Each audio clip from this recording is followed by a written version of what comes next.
on a larger platform. And now that I have this platform, make people aware of the things that are happening in my community where I'm from that aren't right. And, it's interesting that the Olympics, and especially with it being more of a global platform, this is just beyond America. America wants to show up on this platform as the land of the free and the home of the brave.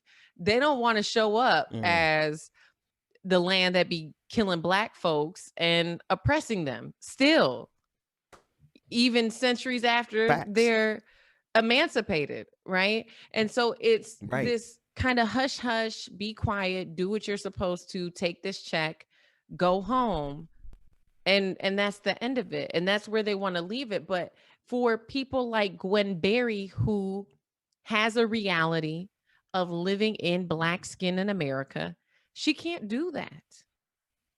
Right. Right. And here's the thing, Georgia. I love the way that you just framed that. The fact that they want to separate her from very fuel that got her to the Olympics in the first place. I mean, like on every level, that is absolutely analysis, and it's an important fact for us to understand. They want to separate us from the very thing that gives us our life and gives us our very edge. Our competitive edge is our blackness. And it is the sum total of all the struggles of all of our people that is quite literally encoded in our DNA. We talked about this last week with one of your guests, and they want to divorce that very real tangible difference, which is rooted in our blackness. They want our blackness but not the power thereof. The best way I could sum it up. They want our blackness. They want to gentrify it. They want to own it. They want us to stand on that Olympian stage and represent America, but deny the very real experience that drove us there in the first place. Well, and I'm hoping that at least for Gwen Berry, that she doesn't face the ongoing backlash that Kaepernick faced, because taking a knee, to be honest with you, ruined his career. He did Yeah. so at a time, you got to think about this. Kaepernick took a knee before George Floyd. And the reality of America before George Floyd was America wasn't ready to have the conversation about police killings being representative of modern day lynchings. America wasn't ready to have that conversation before George Floyd. And so Kaepernick was ahead of his time. His protest cost him a lot. And it's interesting even to see the NFL backtrack after George Floyd happened. Then the NFL, along with so many other corporations, were ready to make these statements. We're ready to acknowledge that we had a problem, because now all of a sudden it was the thing to do, despite all of the consequences Kaepernick had to face because he simply took a knee. And then it was interesting to Mm, be here in Minneapolis when the third precinct was burnt to the ground. The first time in our country a police station was ever set on fire, right? Now all of a sudden it's okay for Kaepernick to take a knee. Just don't go burn down the police stations, right? right. Now all of a Right. sudden that form of protest is palatable enough for white America and it's okay. But on a global stage, you still have athletes like Gwen Berry who are facing backlash and potentially career consequences for using her platform in that way. I thought we'd learned this lesson already with Kaepernick, right? Right. But here Right. we are, and now we have another athlete who's being ridiculed and criticized for simply using her platform to say, hey, there's still ongoing injustices The that the black International community Olympic is facing Committee, in they love America, the and we need to stories. get it right. They want to pitch, oh, well, this Yeah. athlete. No, Georgia, you're absolutely, this is absolutely the case. And so look at how quickly they reset the bar, right? When Colin Kaepernick took a knee, all hell broke loose in this country and he lost his career. And I don't care what people say about his endorsements. I'm quite sure he would rather have been on the football field, knowing the person and the athlete that he is. It ruined his athletic career. Hmm. then we did exactly what you said, right? Like the protests after George Floyd, it escalated, and the people all of a sudden were like, oh, okay, nope, Colin Kaepernick is cool. But now look how quickly they reset it. They've reset it. Now we're right back to zero, where this quiet, silent form of protest is unacceptable. That's the game. They're going to always push us a little bit further, and then they're going to reset it. They're going to agitate the situation. They're going to kill us. Police officers but they're going to reset the expectation. And now the expectation is you should not protest this country in any form or fashion, even in silent protest. Mm, mm, mm, mm. So it's just like it goes back to like what is acceptable. And I think that there has to be some level of accountability when you think about how we get to the point in America where nobody was listening when you had Kaepernick taking a knee. Nobody was listening when you had mothers whose children were killed by police going and saying, hey, we have a problem. Nobody was listening. Nobody was listening until these kids Yeah. went out here and set the third precinct on fire. And let's be clear, because that was the moment during the George Floyd protests that people realized, okay, we need to do something, because they will literally burn down every single city in this country. That was a moment Oh yeah. that So people the kids started ain't to playing. listen. Yeah, right. Yeah. But that was the moment when they started to listen and say, okay, corporations started making statements, policymakers, politicians, schools, everybody started saying, like, at that point, voices were heard. How do we create a culture in America where voices can be heard without buildings having to be burnt down? I'm going to be very careful how I answer that question, because the truth of the matter is Dr. King, I'm going to paraphrase him, but riots are the voices of the unheard. Like this is you can guarantee that if you do not listen to us in the temples, you're going to listen to us in the streets. This is no form of threat. This is just a fact of humanity. If you make it impossible for us to be fellow citizens, then you are creating a scenario where we are going to be enemies. And the country has to make its mind up, because right now we have a house divided. We have a house divided that one side is entitled and privileged enough to be able to march up the steps of the Capitol and attempt to overthrow this democracy and not be seen as treasonous traitors. On the other side, you have those of us who are protesting against the murder of Black lives, and we are the ones that are looked at as rebels, when in fact, that's the other side that are sowing the seeds, not even sowing the seeds. They are actively committing acts of treason and getting away with it while we can't take a knee. It reminds me too, for those of you who know my husband, Ceriso Fort, he's a former professional boxer. So boxing's huge in my world. Muhammad Ali. Even going back to Muhammad Ali refused to go to war. And that was his form of protest. Muhammad Ali used his platform to build awareness about racial injustices as well. And going back even that far, he received the same backlash. And it frustrates me, Ben, because I feel like the more success that Black Americans reach, right? You elevate, you're given, it's almost like you're given this this stage, you're given, white America is giving you these different things, elevating you, and then that comes with an expectation that you talk a certain way, that you dress a certain way, but ultimately that you leave your Blackness at home. Yeah. Yes. Yes. I'm sorry. Like you dropping gems in t-shirts at the same time. They want us to leave our Blackness at home when it's time for us to represent this country.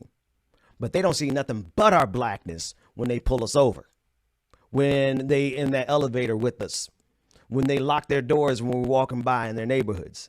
See, they want Blackness. Again, they want the form of Blackness, but deny the power thereof, because the power of Blackness, this is quite literally true. We I am so fascinated by the branch of science that shows that the trauma of blackness and the trauma of slavery is literally been baked into our DNA, into our genetic code.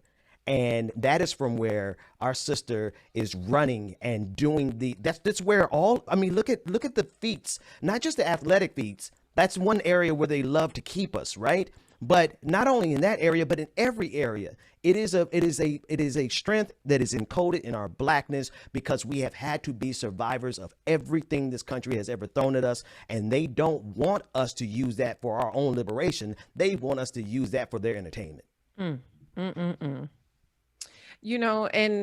I just always I would try to be like solution oriented. And I don't know what it's really going to take to advance these different institutions. And there's so many institutions. And I think where my mind always goes back to is this. We have allies who have done amazing thing. And I'll be clear, white allies. We have white allies who have done some amazing things in the last year and a half. And it's so needed. And then we have some other people who, and it's not just exclusively white, but just people who are not Black, who are saying, how can I help? What can I do? Or shrugging their shoulders and saying, I don't know if there's anything I can do. There's absolutely you serve on a board somewhere, you volunteer somewhere, you're a part of different communities. Start where you are, use what you got, do what you can. Because we heard Gwen Berry call out the chair of the IOC, because he's the one in her realm, in her world, who is upholding this silly white supremacy. Just silly.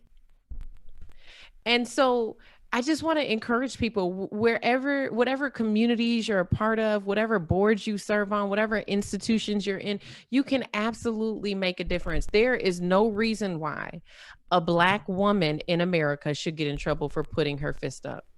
Come on. Or for peacefully turning her back on the American flag because she doesn't feel like it represents her. We should be cultivating spaces for people to express themselves in that way. We should be embracing, if anything, encouraging it, because at the end of the day, it allows someone who feels oppressed, and maybe even going beyond that, not just who feels oppressed, but who is oppressed, to express themselves in a peaceful, productive way.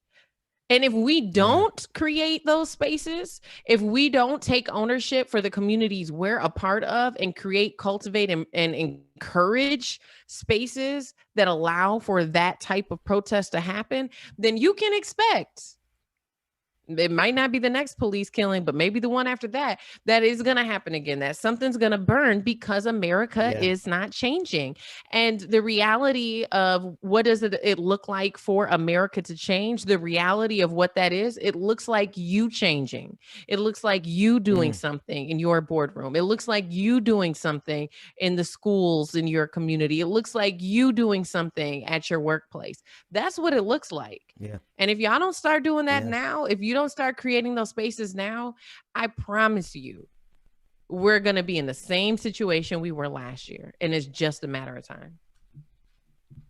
Yeah. And that's the terrifying thing about this, is that they have us in a vicious cycle. They being this structure, this system.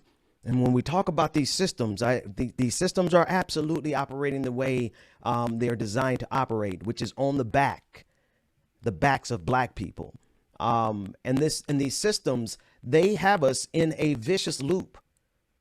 But it's spaced out enough for us to not really understand what's going on. Right. This is what we're doing right now in 2021, is the continuation of what happened in the civil rights movement. We have unfinished business, but in this way, they have us reset now so quickly as it pertains to this sister and Colin Kaepernick. And we saw in the middle, in between those two events, we saw these white supremacists march up the steps of the Capitol on January 6th with only one person dying. And I say it that way because had they been Black, all of us would have been dead out there. So it's a very stark difference in terms of how this country and how this system looks at and treats our protest in terms of our survival. We're not protesting to overthrow an election. We're trying to tell this country to stop killing us. And they bring out the tanks. But they open the door for the Capitol on January 6th. So, I want to do this here, Georgia. I want to because we have a whole list of guests here, and we are making some adjustments. I want to take a quick break. I know Anthony we're trying to get Anthony in the conversation. We have a long list of guests that are coming up in our Like It or Not segment. So I want to bring in DJ Exclusive to help us get a few seconds here to reset, and we want to make sure that we connect with all of our guests because it is a very busy morning. We definitely want to continue this conversation. We'll be talking coming up next about January 6th, specifically about the security implications, about not only the security implications, but the implications for Black people as we continue to play this game with America, or rather as America continues to play this game with us. Are they going to hold the people accountable for January 6th? And if they do not, if this country does not, what does that mean for our future? DJ Exclusives, take us to a quick break. We'll be right back after this. Good morning, good morning, good morning, everyone. Welcome again to Like It or Not. Coming up right quick, excuse me, y'all. But anyway, we're going to get this thing going and see if we get everything straightened out. Y'all, it's Like It or Not. It's on the clock with George Fort. Let's get it. Let's go. In the right place to move. In the right place for you. Always stay up all night. Watch the neon light. Touch your one second numb. Heartbeats like a drum. Be the fantasy. Give it up to me. Stay in this moment. Just hold on, hold on. We like tonight, babe. Tomorrow it's gone. You in the moonlight. It's all that I want. It's all that I want. It's all. We can touch the sky, babe. It's a natural high.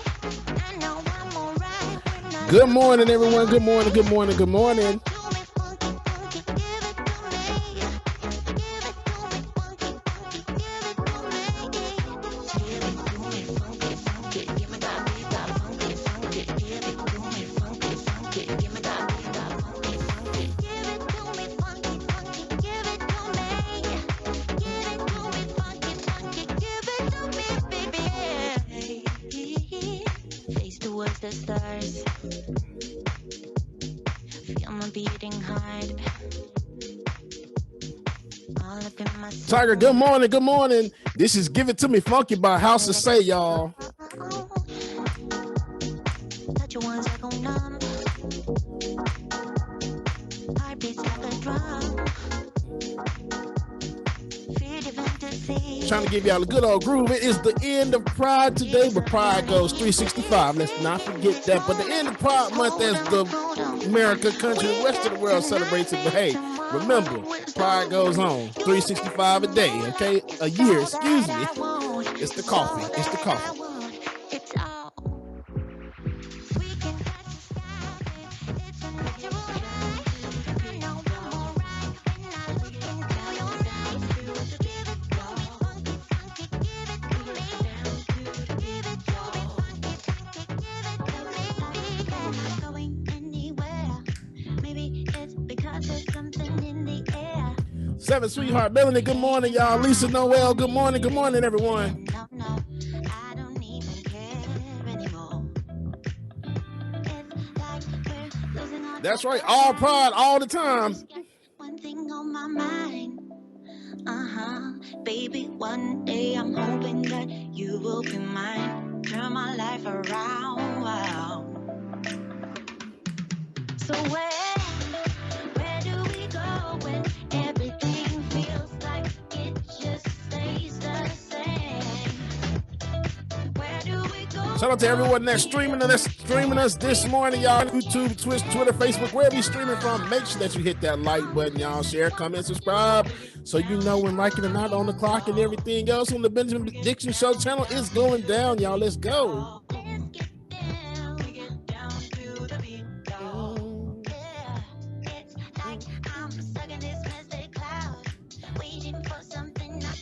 Happy Hump Day, y'all. Hump Day. I think every day has a name. We got Taco Tuesday, nothing for Monday because it's Monday. Hump Day for Wednesday. Thursday is Friday Eve, and Friday is Friday. That's right. All right. Shout out brother Chuck Diesel on that. Hey, good morning.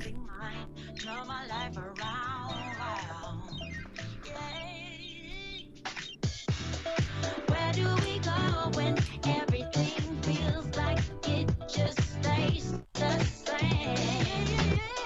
Where do we go from here when everything is said and done? Where do we go when everything feels like it just stays the same? Where do we go from here when everything is said and done? We start it all over. And let's get together now. All right, y'all. Welcome back. We can find a spark in Benjamin Dixon and Georgia Fort, y'all. Welcome back, ladies, gentlemen, non-gender conforming individuals, Georgia Fort. But we are also joined by Anthony Galloway. Georgia, I want to continue this conversation and I want to expand it a little bit further. And thank you so much, Anthony, for always coming in to expand that conversation. But Georgia, I want to toss it to you because I think this conversation is really important for us to really understand where we stand in this country as Black people, whereas our protest, simple silent protest to stop police from killing us, is treated with more force than insurrectionists who try to overthrow this country.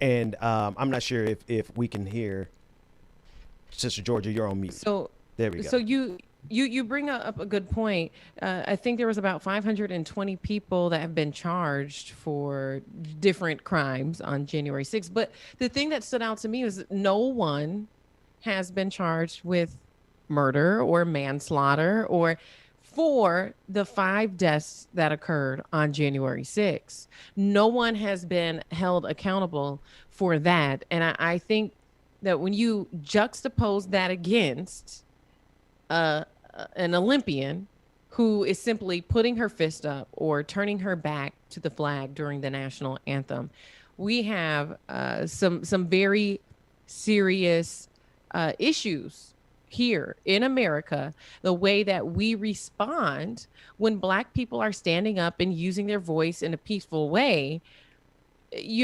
versus when white folks are storming the Capitol and breaking all kinds of state, city, and federal laws, And so with Anthony, I'm so glad you're here because I know that you have more of the historical perspective of like, this is not the first time that we've seen Black athletes ridiculed for using their platforms. Absolutely not at all. Of course, we remember iconically the 1968 Olympics, where 2 of our brothers, of course, were ostracized, but also, of course, their ally who just wore a button insignia and had the Australian athlete, 5th fastest in the world in his event, that was went back and his career was gone as well. We're just getting Peter O'Toole's story in that regard, but Olympic protest is not it's not new, and what's interesting is it's been in place. It's happened several times over the course of the Olympics. We forget that in 1906 there was Olympic protests. I mean, an Irishman climbed the flag or climbed a flagpole. Overtly. We had Russian Olympians who just chose to look away from their flag because of what was happening. We see whole delegations of Olympic athletes seated, particularly in protest to what was happening in a big national space. And so I think it goes with this through line of which protest is allowable and which protest is not. Do we talk about the protest against what's happening in folks' countries and lives?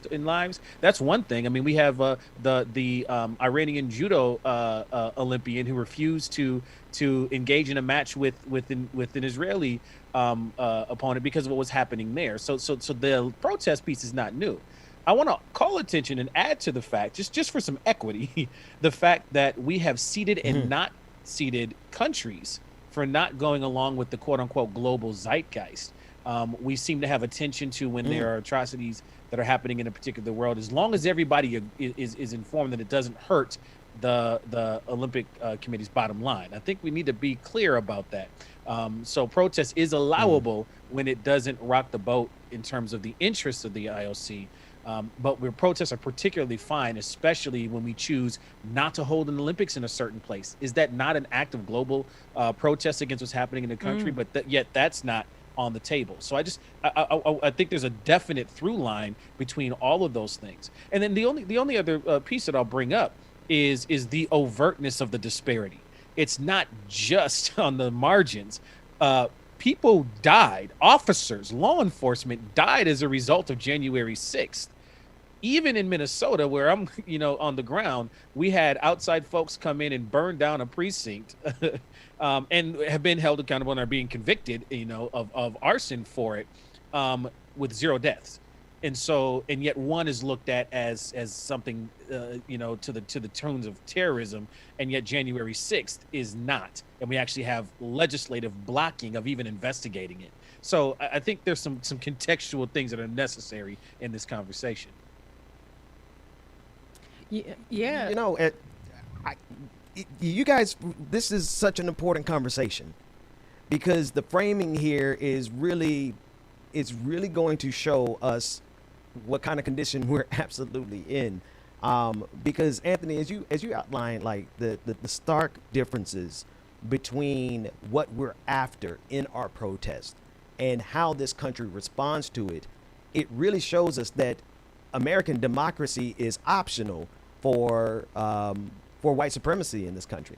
Like a democracy is just optional because they've shown that they will overthrow this democracy in terms of their protests. They fundamentally believe in the Jeffersonian idea of the right to revolution, but their revolution and nobody else's. And they want to restrict us all the way. This is how far we cannot have a revolution in this country. We can't even get on the Olympic stage and protest silently without having the full backlash of the conservative movement. And if we show up in the streets, we have the full backlash of, quite honestly, the military industrial complex, because those tanks were first used over in Afghanistan. There's the fact that they'll call the people on January 6th patriots, right? And even when you look at narrative and how important narrative is, here you have Gwen Berry, an athlete, and she's going against the tradition, and people, even I believe it was Ted Cruz, called her out and said that she hates America. When do we get to this point in our country where people hate America? Originally the national anthem was supposed to be a time where we could all come together despite our race, religion, sex, social status, etc. We could come together. But let's be clear, in America, when have we really ever been able to come together? And let's also be clear, what's also true is that if you take a knee during the national anthem, it doesn't mean that you hate America. That's not what that's saying. Gwen Berry putting her fist up or turning her back during the national anthem is not saying that she hates this country. She's actually saying she loves it enough to use her platform to say we can do better and we have to do better. And if we can't agree to disagree, if we can't start to see, like, just even the basis, right? the base of what she's saying, and it's being twisted and perverted into something that it's not. She's being accused of saying she hates America when she never, ever, ever, ever said that. Because to them, and Anthony, I would love to get historical context on this in terms of all the previous Olympic protests. To them, black people protesting America means we hate America. For them, they believe that them protesting America is patriotism. Anthony, what do you think? Okay, sorry. What is coming front and center to my mind right now is Frederick Douglass's "What to the slave is the 4th of July." Since we're coming up on the 4th of July anyway, I mean, I might as well go there. I think there's some very clear things. People who are against America don't participate in its systems, and we see very clearly that protest has become a part of our fabric and is part of our culture. I mean, protest was there when Ruby Bridges was walking into the building. There were people protesting and holding up her in effigy in a baby coffin as a doll. So there's some cognitive dissonance in that regard. But what comes to mind in this space is we see folks that are actually participating in making the systems better and calling them out and saying this is what we want to see. I think it's very important to point out that in all of the protest work that we've seen around police reform, around the injustices and the inequities, there is an ask. This isn't a protest just against something. There is an ask that says we want to see X, Y, and Z, and this is what will make the world better. That level of participation is the most patriotic thing possible, right? And so I think that needs to be called into question. But then, you know, we go all the way back to Frederick Douglass, and this is the staying power of our historical cycle that I wanted to put back in front of us. He says in his speech on that day, he says, you know, this holiday of which we celebrate only underscores the immeasurable distance between us. That one of us, that one side of us celebrates an independence that always has this asterisk for me and my people, to paraphrase. And so, you know, who is participating? Who is being the most patriotic? Well, I'm going to say it's the folks who are participating in making this democracy better. That is in the tradition of this mythos that we put in front of us.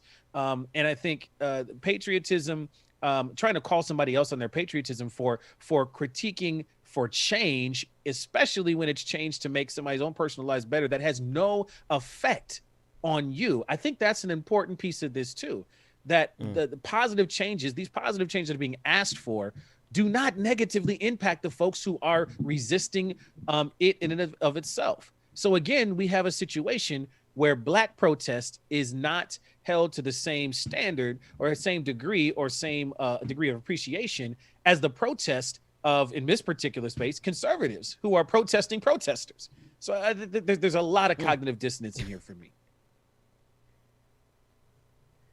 George, I think it's intentional. I think they know. I for years I thought that they were they being conservatives and some Democrats. I thought that maybe they just didn't realize that their logic was bad. I'm at the stage where I think they know full damn well that they have some cognitive dissonance and they're using that. They're gaslighting us. What do you think? Oh, absolutely. I think that we are being gaslit, as we have been since the inception of this country. And I also think that, you know, I've been asking this question to a lot of people lately as we talk about racism more and more, right? How many people have you met that identify as racist? You don't. Racism is not something that you just proudly attribute to your character. You don't just like, yeah, you know, hi, my name is Karen and I'm a racist. Like people just don't do that. And so the reality of racism and discrimination in this country is it shows up in people being complicit. It shows up in people in people's resistance. Think about that. You talk about, Anthony, the difference of the way Black America views Independence Day and the way white America views Independence Day. And now even we have Juneteenth, but let's remember the 14 Republicans who voted against it. Trevor Noah said it best. Imagine being so racist that you don't even want the day off of work. And so racism, let's be clear, doesn't always show up in someone calling you the N-word or saying, I hate Black people. Right. Oftentimes it shows up in the resistance of the forward progress and advancement of Black America. When you have white people who are actively resisting the advancement of Black Americans, that's racist. So it's absolutely intentional. It's absolutely intentional. And I think that we have to start calling it what it is. And that white folks have to get so radical in their love for Black people that they stop saying, I'm not racist. And they start saying, I'm anti-racist. And you start cutting off the friendships and the cousins and the uncles and the aunties who, you know, behind closed doors is actively resisting the advancement of Black people. I think Brother Galloway, Anthony, I want you to get the last word. I'm sorry, I don't mean to cut you. I want you to get the last word on this, and I want to personally thank you again for coming in and sharing your insight from historical perspectives. Where do we go? Like, let's talk to the audience. Like, how do we handle? First, we got to understand that they're gaslighting us, right? How do we handle it, and then what do we do about it? You know, that's a great question. So one of the things that I have grown up with, especially with the elders here in my local area, is to think about when you're in this gaslighting situation. One of the things that we are ruled by then is the whims and the moves of that particular project. If we divorce ourselves from that project and say, what do I define for myself, and let that be the guiding thread, if folks are going to treat you this way anyway, and we've seen that historical record, then you might as well do the things that work best and most healthy for you. I mean, a simple answer is that. Do what's best and healthy for you. Absolutely. Anthony Galloway, thank you so much for joining us. We're going to come back and we're going to be joined by Dr. Carl Mack. We're also going to be speaking with Adrienne Lawrence of TYT Overruled. She is an award-winning author as well as an attorney. And we're also going to be joined by Captain Anthony Barnes. He's a retired U.S. Naval Aviator, Naval Academy Class 1981, as well as LaTosha Brown of Black Voters Matter. So we have a large conversation. We're going to expand it, and we want to get to the bottom of some of these things because we can't afford to keep getting gaslit by this country. We'll be back more with the Benjamin Dixon Show, like it or not, and on the clock after this break.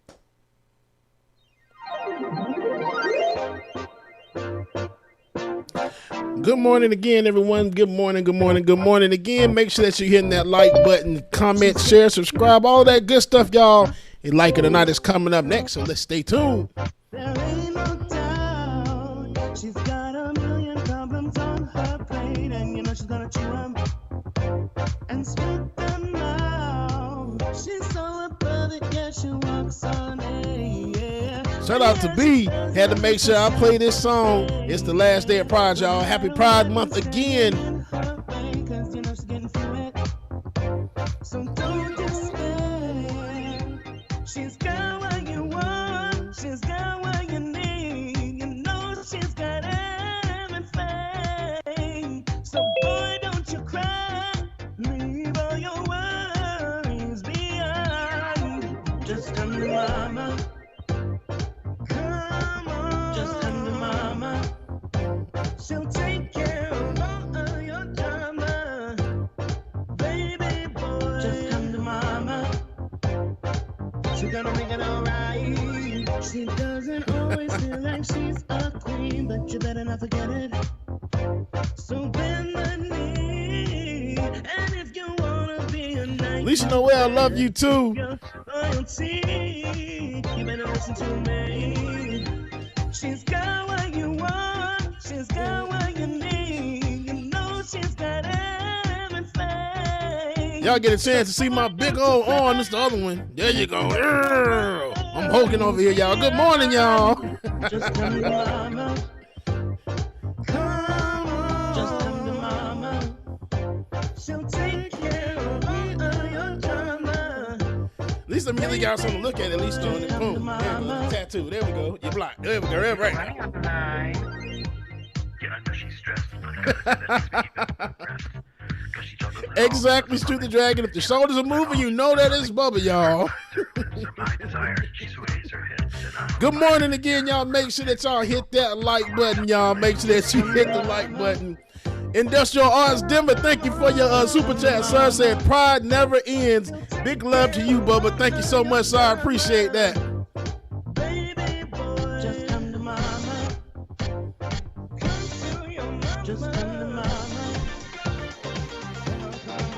Just come to mama. So take care of mama. Baby boy, just come to mama. I've got a feeling this is the night. Shay T, they did, but it's okay. It's all right, because you still see the lamp is illuminating in the background, so it's going to change those colors for us, all right? That camera is popping today, ain't it? Boy, look, I look good. Look at that. Ooh, I ain't got no hair no more, I forgot. Good morning, everyone. Good morning, good morning. Make sure that you hit that like button, share, subscribe, y'all. Shout out to everybody that's on Twitch, Twitter, Facebook, YouTube, wherever you are streaming from, whatever channel you are streaming from. We appreciate you. We love you so much, y'all. Like it or not, it's coming up next, so make sure you stay tuned. Savage Sweetheart, get out of my chat. Talking about get ready for Bubba's OnlyFans. It's already up. Love y'all, mean it. Y'all stay tuned.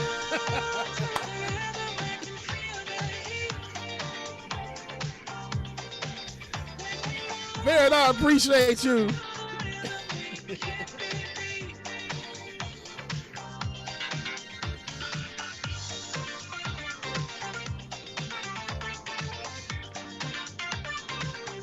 Shout out Laura Estrada for her super chat. Thank you, Line Family, for all this love and fight. This community is where change can happen. Laura Estrada, thank you, man. We appreciate you. We love you. I just got a text message from somebody telling me to wake up. Let me send them a copy of this link real quick. And we're going to shock them out this morning.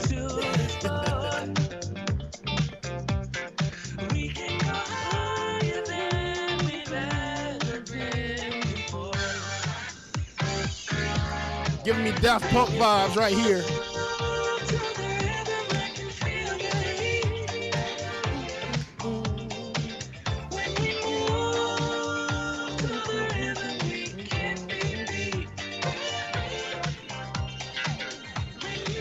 Nat, hey, do not wreck your car, Nat. Please do not wreck your car.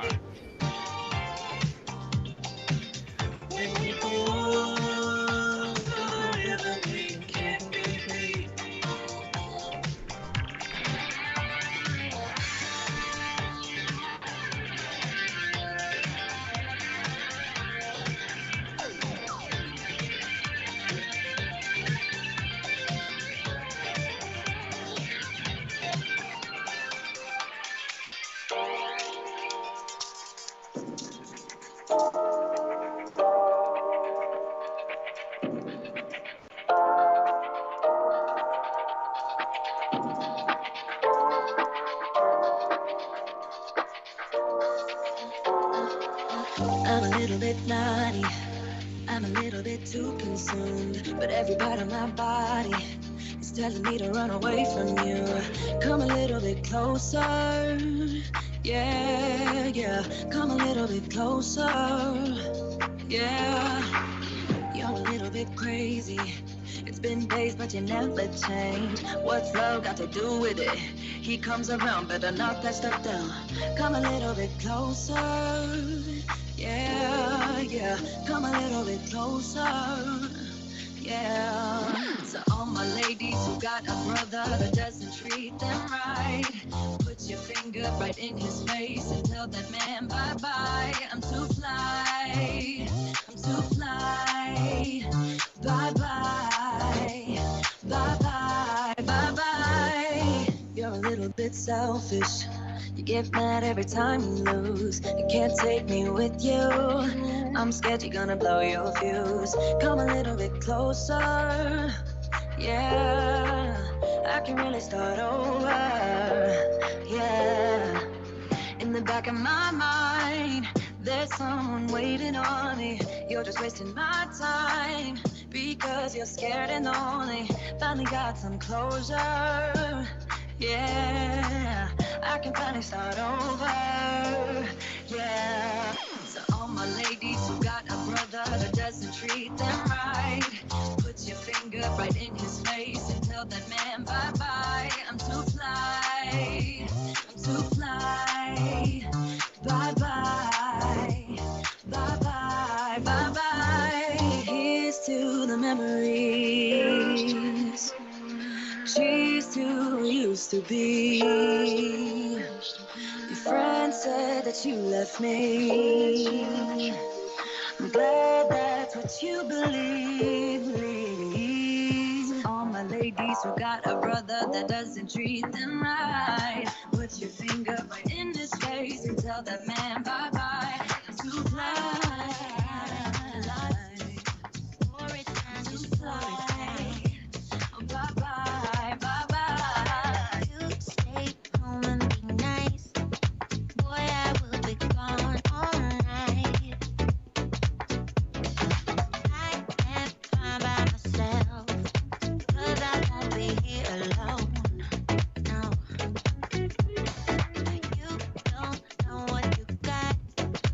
You don't know until it's gone. You don't know what I am worth.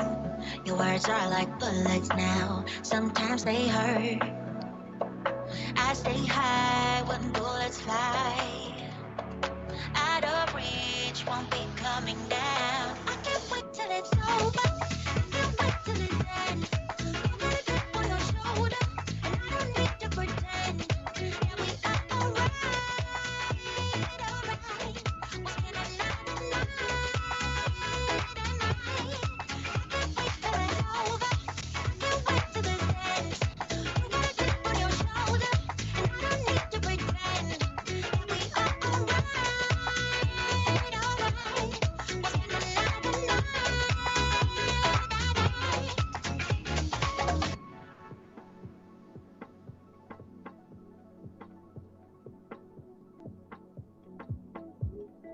I just wanna get lost.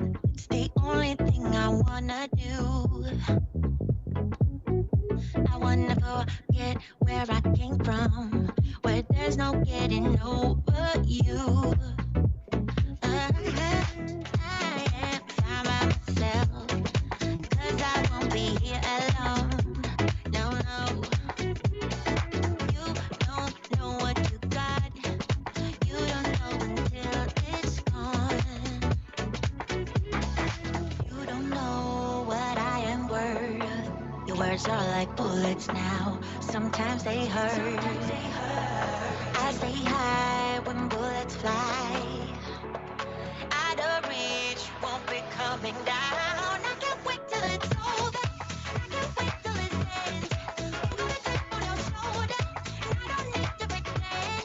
Yeah, we are alright, alright. I won't spend another night,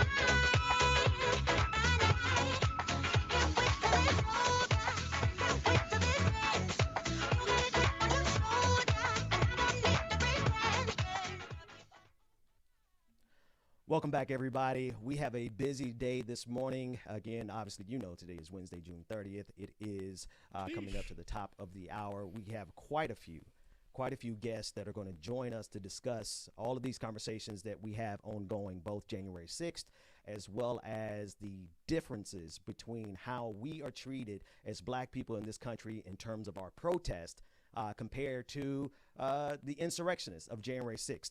We have several guests joining us now. We have Georgia Fort, who's still with us. Obviously, we have Dr. Carl Mack, who's been with us on a regular basis. He is our historian. We are also joined by Adrienne Lawrence.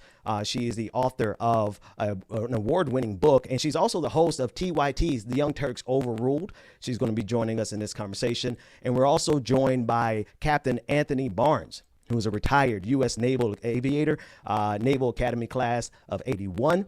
And the conversation is going to expand even more. But let's start here because we have such a large panel. I want to start with Captain Anthony Barnes because you know Dr. Mack pretty well. And he sent over some photos that I want us to take a look at and that will properly contextualize your viewpoint on January 6th. I want to pull up that photo, Dwayne, if we have it ready.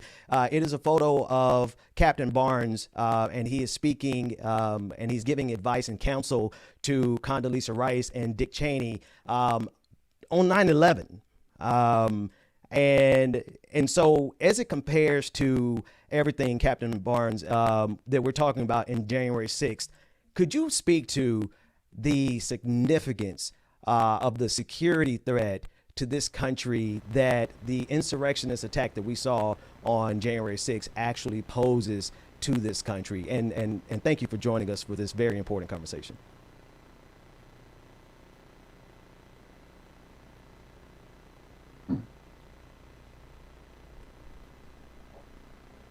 Okay.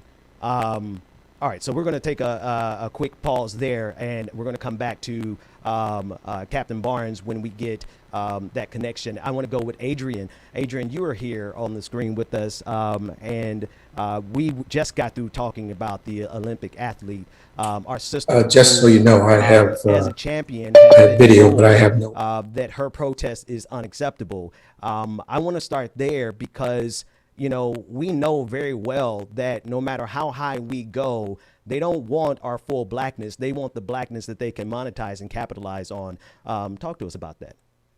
Well, it seems that very much the narrative that we see every day is we want you to forget the past. We want you to forget the oppression, and we want to forget the subjugation that you are currently experiencing and the legacy of the historic oppression, because we don't want to have to confront and face it. When it comes to Black people worldwide, there is considerable oppression that continues to go on, and people want to ignore it. Just earlier this week, the UN put out a historic report saying that essentially across the world, countries need to do better in terms of addressing discrimination, racism, particularly against Black people. Anti-Blackness is everywhere. And when it comes to the United States, there is a considerable issue when it comes to confronting our past and our history and making amends for it. And that's something that, it seems that Americans are struggling to do. And when we protest, it just reminds them of the fact that they continue to oppress us. But they absolutely love They love our blackness so much that they commodify it, that they gentrify it, that they make it palatable for themselves, and then they repackage it and distribute it. But they want our blackness, but they don't want our struggle. So I mean, what do we do as Black people in this kind of scenario when they're making serious money off of our blackness, but they want to deny us the opportunity for liberation for Black people? Oh, absolutely. Because, as the American way, if they can't commodify it or some way profit off of it, then they don't want it. And the fact is that if they have to actually treat us like whole human beings and individuals and recognize the oppression and the pain, then what's the point in having us? It's a thought that we're just objects for their pleasure and, enjoyment. And so, hey, why have to treat us like human beings? That's something that they're not here to do. I think you both bring up such a valid point on, the capitalism, right? When you look from a legal standpoint, Adrienne, we are supposed to have the protection of the First Amendment when we're going out here and we're protesting. In fact, a lot of the people who went out on January 6th to protest, they were out there protected under the First Amendment. But when we go out, we're met with militarized police, tear gas, rubber bullets, and it seems as though we're not protected by the First Amendment. From a legal standpoint, how do we start to combat this new culture in America? And maybe it's not new, because when you look back at the civil rights era, they violated the First Amendment back then. But how do we combat this culture in America that prevents us from safely going out and peacefully protesting even though it's supposed to be covered under the First Amendment. I think we have to recognize definitely that as much as the First Amendment is supposed to say all of us are equal, that is so not the case, nor was it written with us in mind, or even women in mind. The thought that it would only protect white men, that is something that still holds true, whether people want to say that's the case or not. And until we confront that and we acknowledge it as a nation, then we're going to continue to have instances like this, where when we protest, it's problematic. When we use lawful means and do nonviolent things to raise our voices and raise concerns under our purportedly First Amendment right, we are still met with a thought that this is problematic and how you all are doing it is wrong. And thus we face violence from law enforcement. That state-sanctioned violence is something that the Black community has faced for centuries and will continue to face until America recognizes it and makes amends. And that we will still continue to see the exploitation, because what they've effectively told all of our athletes is to shut up and dribble, shut up and run. Right. And we're going to continue to see that exploitation. But there's a limitation to how much, we can put a lot at the feet of conservatism because that's appropriate. But there's also a limitation to what some of these good, well-meaning white liberals want in terms of our Blackness. And I think every one of us in our respective careers, we've seen not only this from like Republicans, but we've seen this when it comes time to really parsing the nuances of what it is to be Black in this country. I can speak from my personal experience, and then I want to bring in Dr. Mack into the conversation, but I can speak from my personal experience in this media space. I got the same kind of resistance from some well-meaning white liberals and progressives when it came down to really talking about the differences. Dr. Mack, what have you experienced in your profession in terms of people who may not think that they're racist, people who would never say that they're racist, but when it came down time for your Blackness and our fight in this country, they got a little uncomfortable? You know, my mama always told me, she said, Carl, when you really want to know how white folks feel, try to be equal to them or try to surpass them, and you'll absolutely get the realness of what happens with them. Now, when you start talking about how we protest in this country, and you want to speak to how ugly this racism thing is and how real it is, it doesn't matter how we do it. I'm reminded of July 28, 1917. There was an event in New York called the Silent Parade. You should look it up. It's an eerie, beautiful moment where women and children dressed in all white just marched down the streets of New York City, men in Black behind them. The only sound that was made was the beat of a drum, and it was a muffled kind of sound. They had problems with that. When Ali met in 68, I believe, 67, the Ali Summit, all these other Black athletes came around, and Ali, wanting to exercise his constitutional right as a conscientious objector, they stripped him of his title, had problems with it. We marched on Washington in 63. They had problems with it. No matter how we protest, and then when you take a look at Kaepernick, or even go back to the 68 Olympics, right? With John Carlos Smith, clenched fist, they got problems with it. Same way with this sister. Now you got Cap. Doesn't say anything, just simply takes a knee. They got a problem with it. There's a reason why no matter what we say about our condition, that they have a problem with it. It is the quintessential actions that they're showing of racism. So I never try to argue with a fool, truthfully, I love when they show their hand, because I'll say it again, the white supremacist is not the issue. The white liberal, that's the problem. Adrienne Lawrence, I'm dying to hear what you have to say about that. I couldn't agree more. And we see it all the time. Unfortunately, people who claim to be liberal, progressive, they're in this arena where they think, hey, I'm making change and it's a whole new world. And in the same vein, they're out here using coded language or essentially hogging the mic and not allowing people of color, primarily Black people, to have a turn at essentially using their voice and actually, uplifting the community and making change. it seems to be something we recognize too often nowadays, where it's a lot of talk, but when it comes to action, it's non-existent. And you know, being the quintessential example of that from our history, the letter from a Birmingham jail. Who do you think King was writing that to? King wasn't writing that to the Klansmen. King was writing that letter to white clergymen, men of God. You know, that's who he was writing it to. And when King talked about it, he said, you know, the rest of the world is moving with jet-like speed, and we're moving at horse and buggy pace.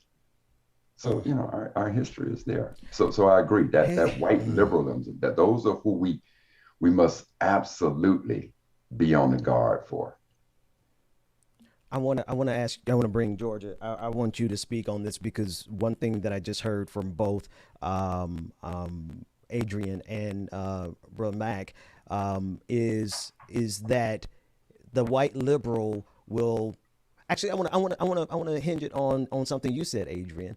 You said that they hog the stage. They also hog the resources.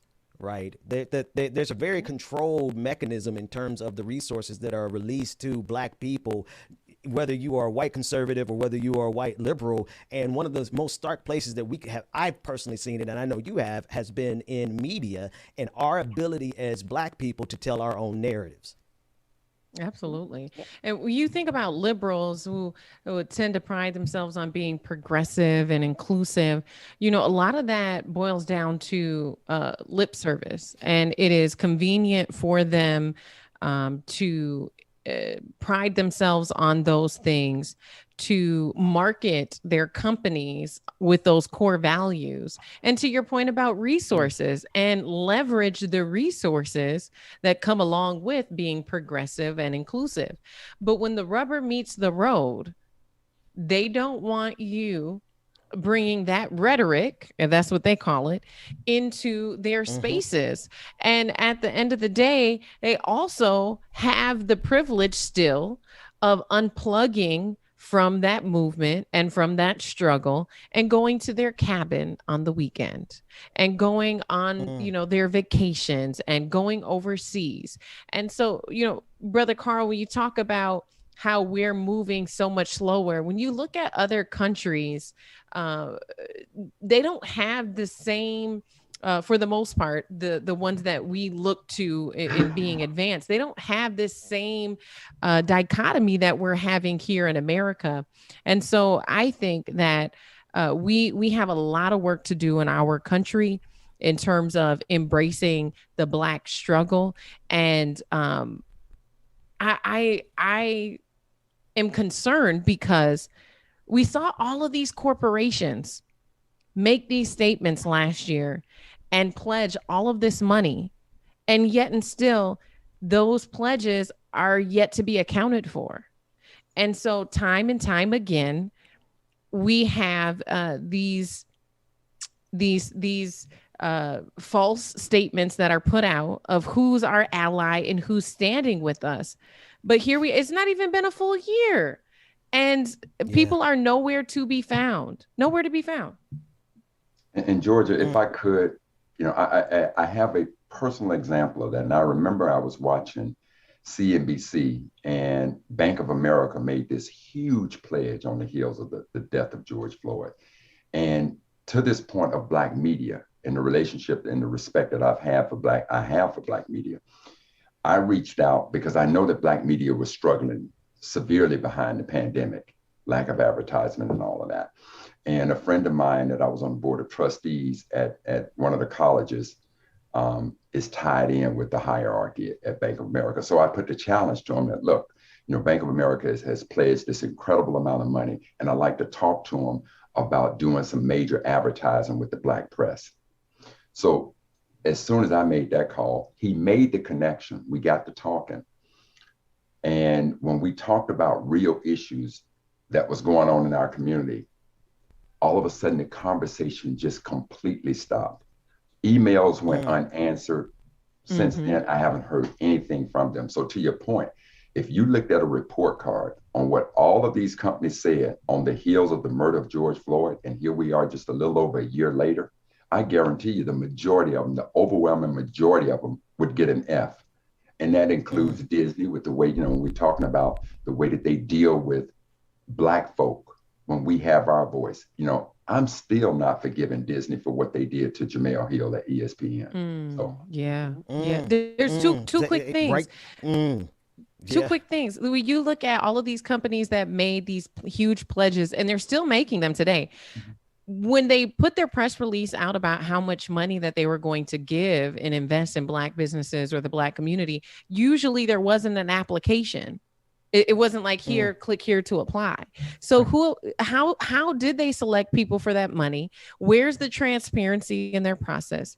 And then the other thing that I was going to say is, when you look at this capitalist approach to solving the issue, why couldn't they have done this before? Why did this have to come at the cost of Black death? With the media piece, Ben, we talk about this a lot. When you're showing up even on these social platforms, it's easy to get funding and advertisement if you're doing DIY videos, if you're doing beauty videos, if you're doing comedy sketches. But when you're doing stuff like this and you're talking about real social and political issues that impact the Black community, they pull all of the funding and all of the money that you could receive in comparison to other content creators. They do. Oh no, they absolutely kill it. And Adrienne, I know this is our world. Like, this is your work with TYT. You've seen it, and in your own individual work. We literally are engaged in a nonstop fight with Facebook and YouTube as it pertains to what videos they will monetize and will not. I have more videos demonetized with Facebook than I have monetized with Facebook. And those the ones that they demonetized are anyone that is talking about police, any video rather, that's talking about police violence against Black lives, anything that's talking about white. If I even so much as say white supremacy, I've gotten flagged before. But if I talk about Donald Trump, oh no, the sky's the limit. I can get 2-3 million views if I do that and make all kinds of money. But if I talk about liberation in this independent media space, we get nothing. Adrienne, you've seen this too. Absolutely. And I know it to actually be kind of their policy and practice. And the thing is it goes as well for issues that predominantly impact women, such as sexual assault, rape, violence. These are power structures in play. These are gender hierarchies, racial hierarchies. This is all a system of oppression that white, cis, hetero systems and the dominance to keep everyone held down. And they really leverage it to the point where we're not able to thrive in any way. And having worked for major media outlets, I have been in on marketing and PR meetings where I was told you cannot mention certain words in your broadcast or you'll lose advertisers. For example, Black Lives Matter. I would lose an advertiser if I happen just to say that word. And this is post George Floyd. So the reality is behind the scenes, there are so many opportunities to have conversations and for people to use their platforms to have those conversations. But then these same companies who are out here making these pledges just a year ago, what they're doing is penalizing you and punishing you if you dare talk about issues that impact the Black community. And sister, I would tell you what shut down Bank of America, right? Because we were talking about having a platform for Bank of America in particular to come to the Black community. And he started talking about their contributions to the art world and this thing. I said, listen, brother, we don't really want to hear that. What we want to know is we want to understand your history of redlining in the Black community. It stopped. Everything went absolutely cold. So to your point, the moment you want to hold their feet accountable for what they have done within our community, where you've gone a step too far. Sister Jamel Hill wants to be that Black voice and talk to us. Sister, you've gone too far. And so, for me, I think the question is, as a collective of Black media, I think that we need to come in as a coalition and go directly to Facebook and bring Facebook to our platform and say, answer for that. And if you want to send the Black guy to explain it, that's okay. He's Facebook as far as we see, he ain't our kin. He might be in our skin, but, and so we need to have those bring them to our platform.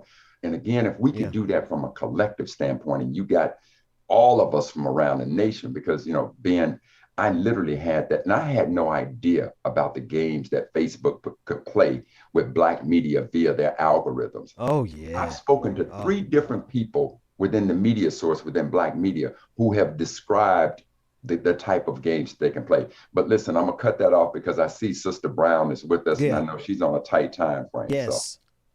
Yes. We have this morning joining us now on the screen for the conversation, Sister LaTosha Brown. She is co-founder of Black Voters Matter, and alongside friend of the show, Cliff Albright, who's been on several times. And we're also joined by Captain Anthony Barnes, retired U.S. Naval Aviator, Naval Academy class of 81. Thank you both so much for joining us this morning. We want to expand the conversation as it pertains to January 6th, as well as what we are getting in this country as Black people, but more specifically, what we're not getting. LaTosha, I know you're on a very tight schedule, so I want to start with you. We have seen white supremacy go all the way to the Capitol and into the Speaker of the House's office, but we can't seem to get that institution to protect Black votes here. Like, we are seeing the juxtaposition of these two realities is really a slap in the face for Black people. No, absolutely. That's why I think, first, thank you. Good morning. Thank you for having me on the show, and good morning to everybody on the panel. It's been a great, rich discussion so far. I think we have to shift kind of even the paradigm of how we see this. I think it's a couple of things. So yes, you're absolutely right. We are seeing white supremacy almost flagrant, in this nation right now, particularly politically. And we're seeing a full-fledged, all-out attack on Black voters. And I think that we have to do a couple of things. One, I think we have to stand up against and demand, from this administration that our voting rights be protected. And I think there's an opportunity with the John Lewis Voter Advancement Act and the For the People Act. So we should be applying pressure right now. But the second thing too is I think we have to organize ourselves. We have to shift the paradigm. As long as we center racism, we will center white folks. And that's part of the problem. We got to stop centering white people. We have to literally decide what it is that we want as a vision. We know that we're in a certain reality right now, right? And so in the meantime, while we're in this reality, we have to literally do everything we can to build the power we build for our communities. That's why our organization, Black Voters Matter, is not really just about elections. The electoral process is one vehicle for getting power in our community, but organized power is realized power. What we're doing is we're building the ecosystem out, the political infrastructure. Last year, we were able to fund and put resources, over $10 million directly in the hands of 600 Black-led grassroots groups. That's how we build power. So what we have to do is literally be able to create, building out the capacity of our community to be able to do this work. And the third thing is we have to also have a vision of where we want to go, or we'll continue to keep responding to these folks who've shown us over hundreds of years of who they are, right? And that they are not, that doesn't seem like there's really any intent to actually share power or live in a true democracy. We have to make it be so. And so I think that those are the three things that we have to do. We have to organize right now where we are, because we got to back folk up off us, and demand literally those folks that we placed in office, demand that they actually protect our voting rights. We've got to organize our communities so that we're building our power. And then three, we have to really set this vision. I always ask folks, one of the questions, no matter where I go, I ask people, what would America look like without racism? Most people have never even considered that conversation, considered that question. And my challenge with this, the reason why I asked that question, how will we ever create an America or a nation without racism if we're not even envisioning? There's nothing that has been brought into the physical world that wasn't first envisioned. So it's really important that while we are building, while we're doing what we got to do, we got to radically reimagine every single system in this nation.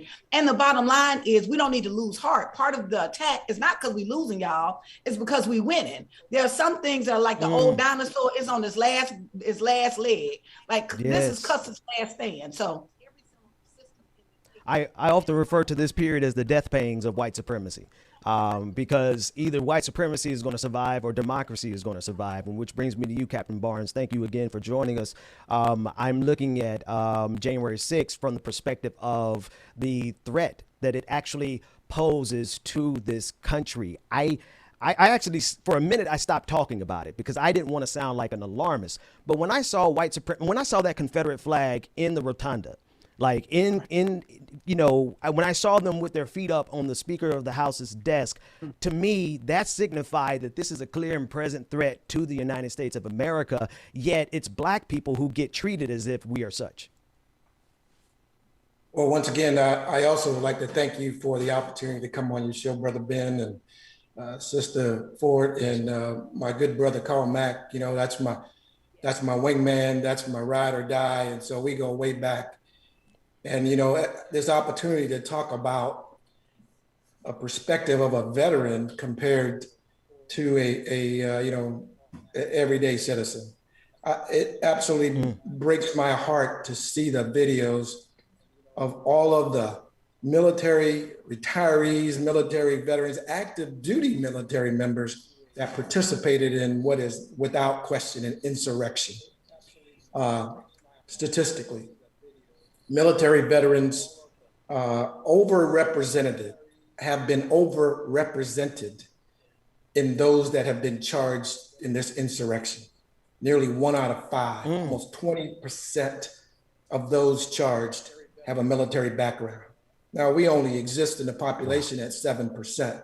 So how in the world can we have that many military members who felt that they needed to go to the Capitol, storm it, and destroy every tenet of the Constitution that's ever been written and read? That, to me, breaks my heart. And so I look for and have had some discussions on what could possibly be some of the reasons that our members would feel the need or the desire to storm the Capitol on that particular day. And so I hearkened back really to the oath of office that we take as officers and enlisted men in the military. And so if you go to the words and literally read the words, first of all, unbeknownst to most people, there are 2 different oaths that are taken, one by officers and one by the enlisted non-commissioned officers of the military. And so here's the subtle difference. The officer oath: I solemnly swear or affirm that I will support and defend the Constitution, not an individual. We support and defend the Constitution against all enemies, foreign and domestic, and that I will bear true faith and allegiance to the same, and I will obey the orders of the president. This is the enlisted oath. I will obey the orders of the president of the United States and the orders of the officers appointed over me. That piece does not exist in the officer oath. The officer oath said that I will support and defend the Constitution of the United States against all enemies, foreign and domestic, will bear true faith and allegiance to the same, and I take this obligation freely.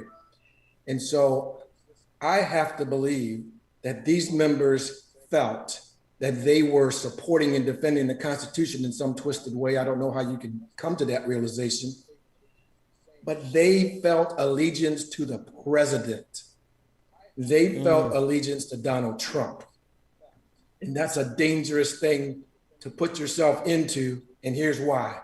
When I worked at the White House military office, in the Office of Presidential Contingency Programs, we made it clear, we made it very certain that we're not about supporting the man.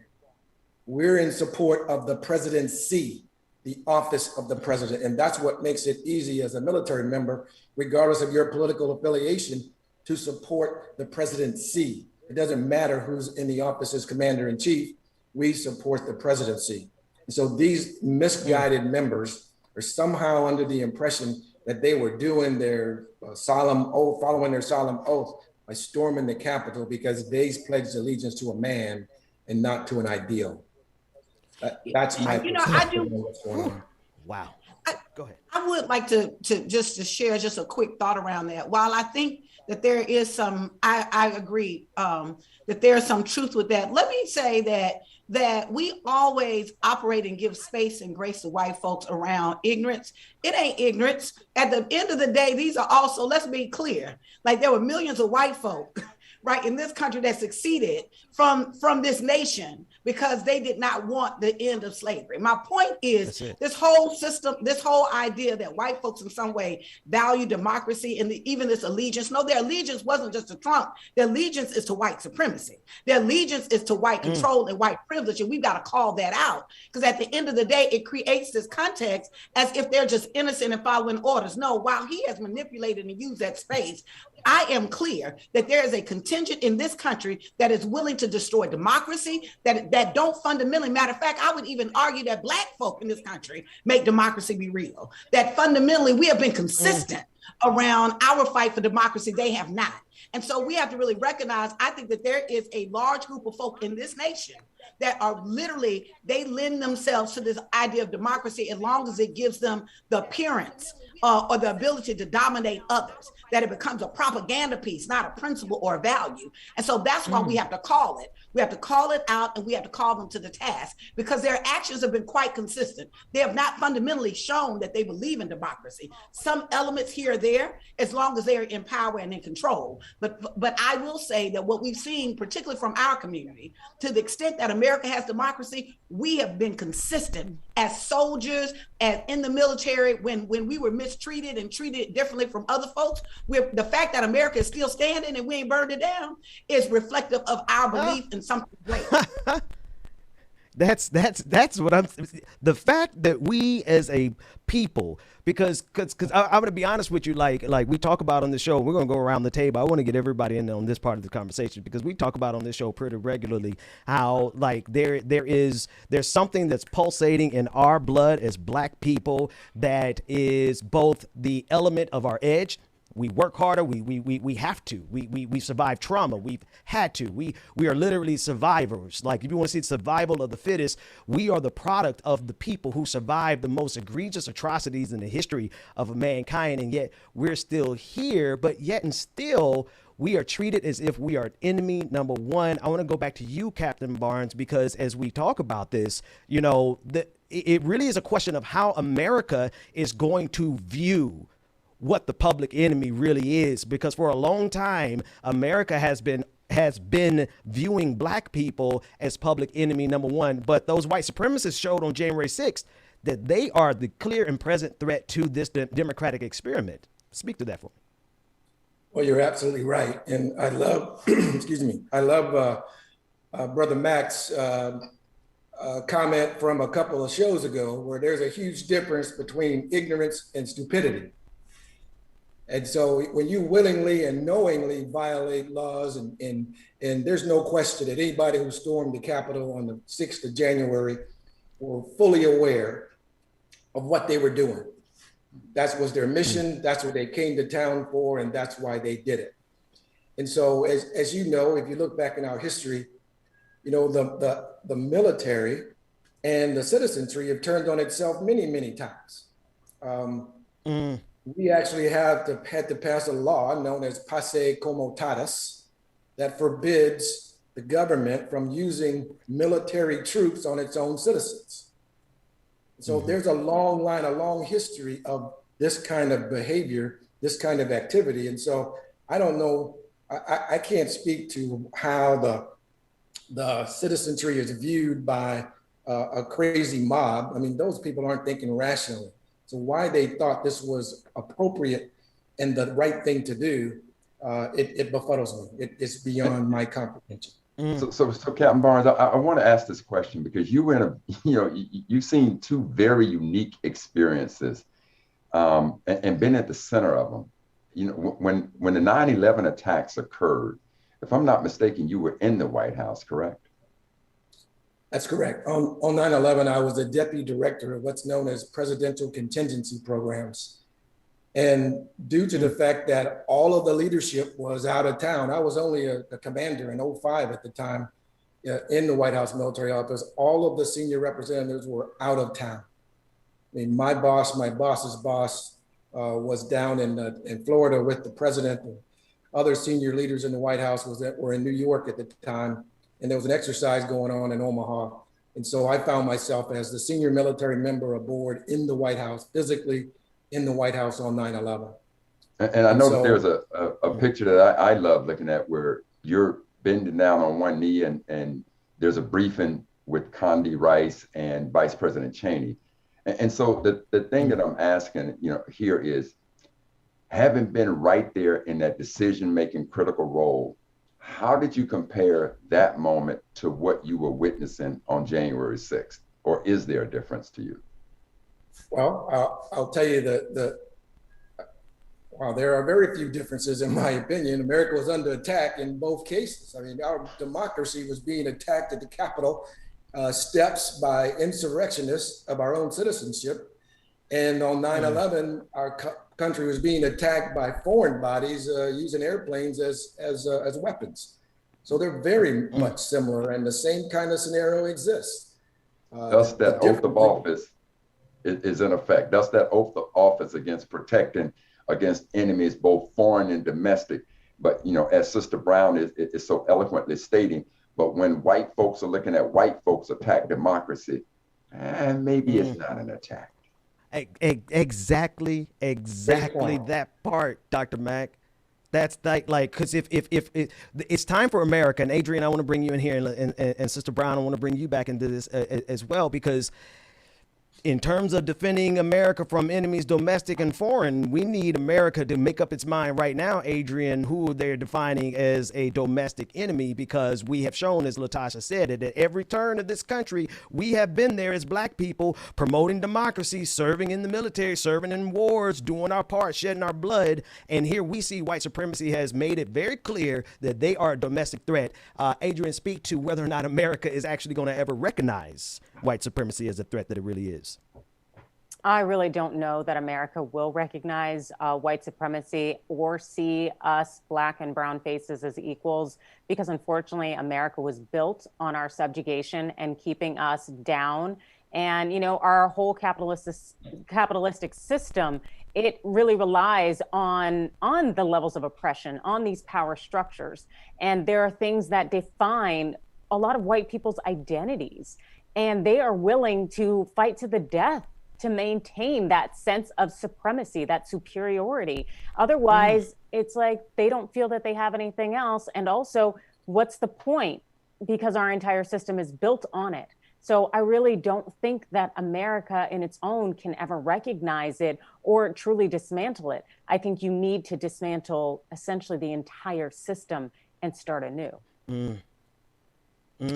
Yeah. And Adrienne, I think you bring up a good point. It reminds me of what LaTosha was saying, you know, this idea that Black people have remained committed to democracy, yet and still, although white America continues to perpetuate this narrative that they're committed to democracy, their actions don't always line up. Recently, you know, we've seen this thin blue line movement grow and grow and grow, but that commitment to the thin blue line came into question recently when we saw General Milley taking a stance with critical race theory. And then all of a sudden now that allegiance to the thin blue line started to backfire. Even on January 6th, we saw attacks against law enforcement. So I think, LaTosha, could you speak to even the fact that it's not just the allegiance to democracy, there's other principles that this group of white Americans have said, yes, we believe in law enforcement, we believe in the thin blue line, we believe in democracy, but their actions don't add up. You know, let's just start from the beginning. All men are created equal. Like, when does that happen? Like, I'm just saying, you know, the bottom line is I think the Declaration of Independence is one of the most powerful and beautiful documents, right? But at the end of the day, this country has always been at the backdrop or at this intersection of hypocrisy.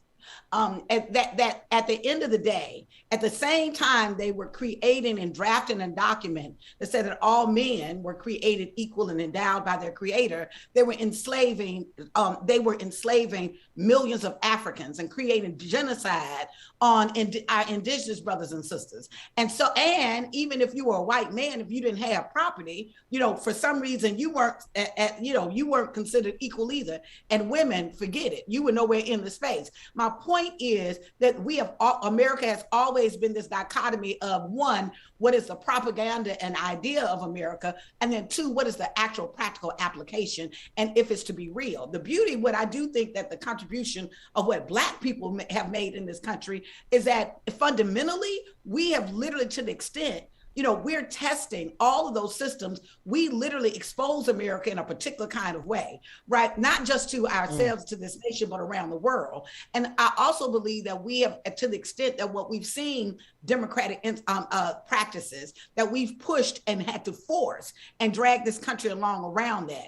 And so I think that what we're seeing now is one thing that you can say that you can use a propaganda and you can have it. It's almost like if people don't know what's going on in your house, right? Household, you can fool everybody like the marriage is perfect. But then when people start getting a peek of what's happening, right, then how do they respond to that? And so what I think happened, Trump in many ways I think that he was very destructive to not just to America, like internally, but the image to America. I believe the foreign policy, the way that people see really outside of this nation see America, that has shifted. The whole notion of, it's kind of like what Hong Kong said. America was saying, oh, you have the democracy, and Hong Kong was like, shut up and sit down somewhere. Like, how you gonna tell us about democracy? Go deal with your black folks and then come back and talk to us, right? And so I think that on some level, America is being exposed in a particular kind of way. The beauty about it is that in any time, I believe that when the truth comes to the surface, it gives us the opportunity to uproot it and do something about it. I do believe that there is tremendous potential and possibility in this nation, right? When I look at my Asian brothers and sisters and black folk and white folks, like even in last year, what gives me hope is in the George Floyd uprising, that was the largest uprising ever in this nation's history. If you looked at the faces, it was multi-generational, it was multiracial. And so what you saw is, to me, that is what is America. What we have to do is, I think that there's been engaged, part of the reason my work, 45% of half of the country don't even bother to vote, right? They're completely disengaged in the process, but that ain't about the people. That has been intentional. That has been an intentional process around literally getting people to not engage in the process because there are a small group of folk that want to have power. And so even the work that we do when we created Black Voters Matter, our name is Black Voters Matter and not Black Votes Matter, because there are folks that care about Black votes and don't care about voters. Our focus is how do we empower and connect with Black folk that literally create an independent political framework so that we're thinking about power unapologetically and what our vision is going forward in the future. And so at the end of the day, what I do think is happening is that they're at this crossroad. At some point, the chickens do come home to roost. At some point, like what you have propagated around the world, people are going to hold you at that standard. At some point, what I do think is we are at this fork in the road.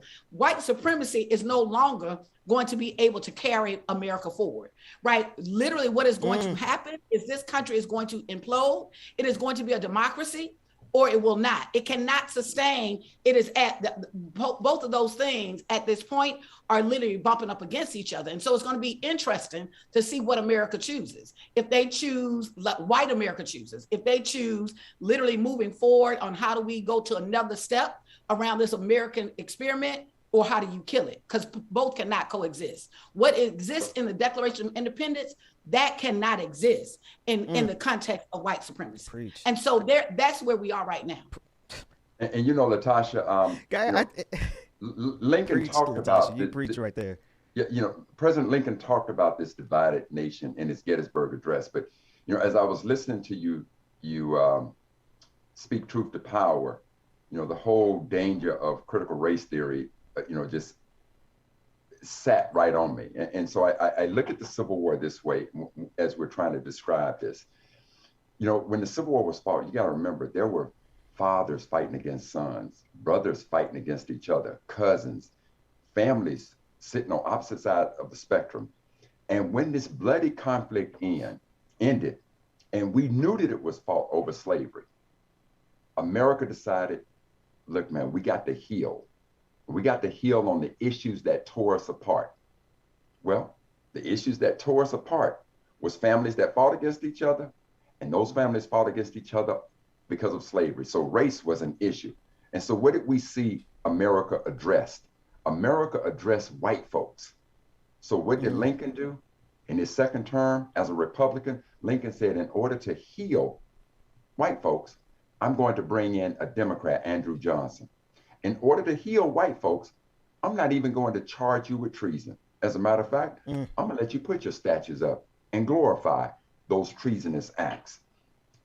As a way to heal, we're ultimately going to take the white folks, the federal troops that are in the South protecting black folks who are now beginning to be a part of political power, education, Ruther B. Hayes and Samuel Tilden, said, let's heal white folks. So we're going to take the federal troops out. When the modern day civil rights movement was making progress, they said, well, let's heal America from whatever little gains they got by bringing in Ronald Reagan. Now, Obama comes in as the first black president. White folks say, let's heal America and let's bring in Trump. Now, win the election, and they say, in order to heal from losing the election, let's now bring in voter suppression. But for everything that America has done to heal white folks because of what happened in the Civil War, America, has she ever turned around and in earnest said, let's deal with the issue of race and let's heal from that. She's got plenty of examples of healing over whites, but when it comes to the issue of race, she's never wanted to sit down and truly heal from that. Well, Carl, let me jump in there. Okay, go ahead, Sister Brown. I'll just say this real quickly, and I have to go because I agree with you. I would just change the word again. I'm not so sure it's about healing white folks. It's been about appealing to white folks. It's what can we do to appeal to white folks, right? So that at the end of the day, they have never done any, you can't do any healing and you don't get rid of the cancer. The cancer has been structural racism and the idea that there is some humanity that is less than others. There's something, when you look at another human being and you hang them and you have a party outside, there's something fundamentally wrong with your spirit, right? So your healing is not being addressed if you're literally coalescing around structural racism. So what they've done is what we do is we make an appeal to white people. How can we unify white folks around this idea, this false narrative of whiteness? And literally they go to this shift every single time. There's never, if anybody needs healing, I would even argue white folks need healing greater than we do, right? Because at the end of the day, even our experience has us rooted in this reality of that racism exists. We can't even hide from it or run from it, even if we want to, because we're impacted by it. And so I do believe that you're right, Arthur, that at the end of the day, there has been more of a focus on white folks, but part of the problem is that white folks don't think they need no healing because they don't think nothing wrong with them, right? They think that you just got to appeal to whiteness, when fundamentally therein lies the problem. Yes. Yeah, we listen, I know we talking politics, but Sister Brown, you've taken us to church. I want to thank you. I know you have to go, so we're going to take a break, and I want to reset. Captain Barnes, I know if you could stay a little bit longer, that would be great, because we want to unpack a couple more things about this from a security perspective. And Adrienne, if you have more time, we would love but we're going to take a quick break. James, give us a little music. Everybody go refreshing your coffee. Don't go far, because this conversation is going to continue and to expand even further. Thank you all so much. James, it's in your hands. A quick break, and we'll be right back after this.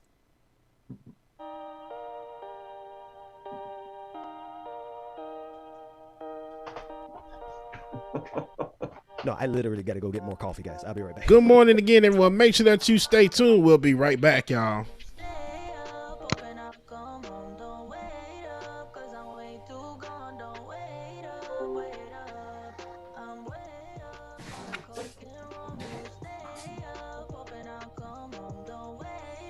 You make sure you hit that like button, y'all. Share, comment, subscribe, wherever you're watching from this morning. Y'all make sure that you tune in and get it going. Bang, bang, they wonder, can I get some? What I got's for everyone. Yeah, sit down and get to know the sofa. Stand up when it's taking over. Come here if you was getting sober. What I got's for everyone. Yeah. In the bathroom, in the kitchen, on the balcony is where you'll find me. A galaxy away from my hometown.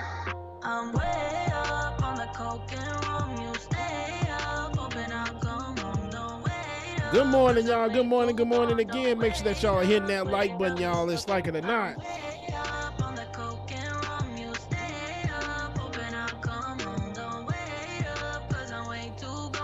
Shout out Justice.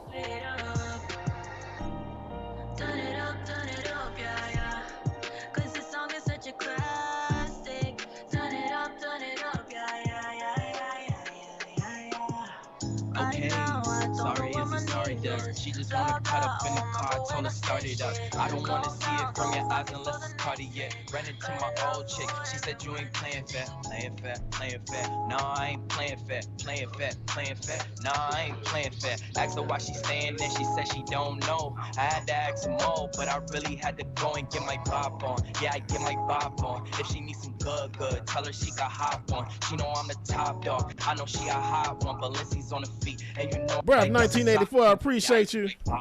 Yeah, I get my bop on. If she needs some good, tell her she got hop on. She know I'm the top dog. I know she a hot one, but Lindsay's on the feet, and you know I. Alicia, good morning. My hot sauce, she ain't with no knockoff. See them, we gon' pop off. Uber getting dropped off, kicking in the door, we ain't knock on it. Ice on your beat, and you know it got the bop to it. Running up the streams like the stock market. They ain't with no beat, tell them stop talking. Rock a goatee like I'm Hulk Hogan. Put on R&B, then I hit her with the slow stroking.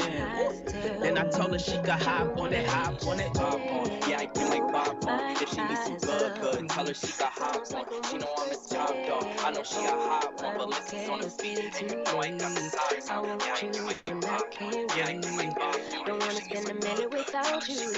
I know you feel the same. So come on, give me love.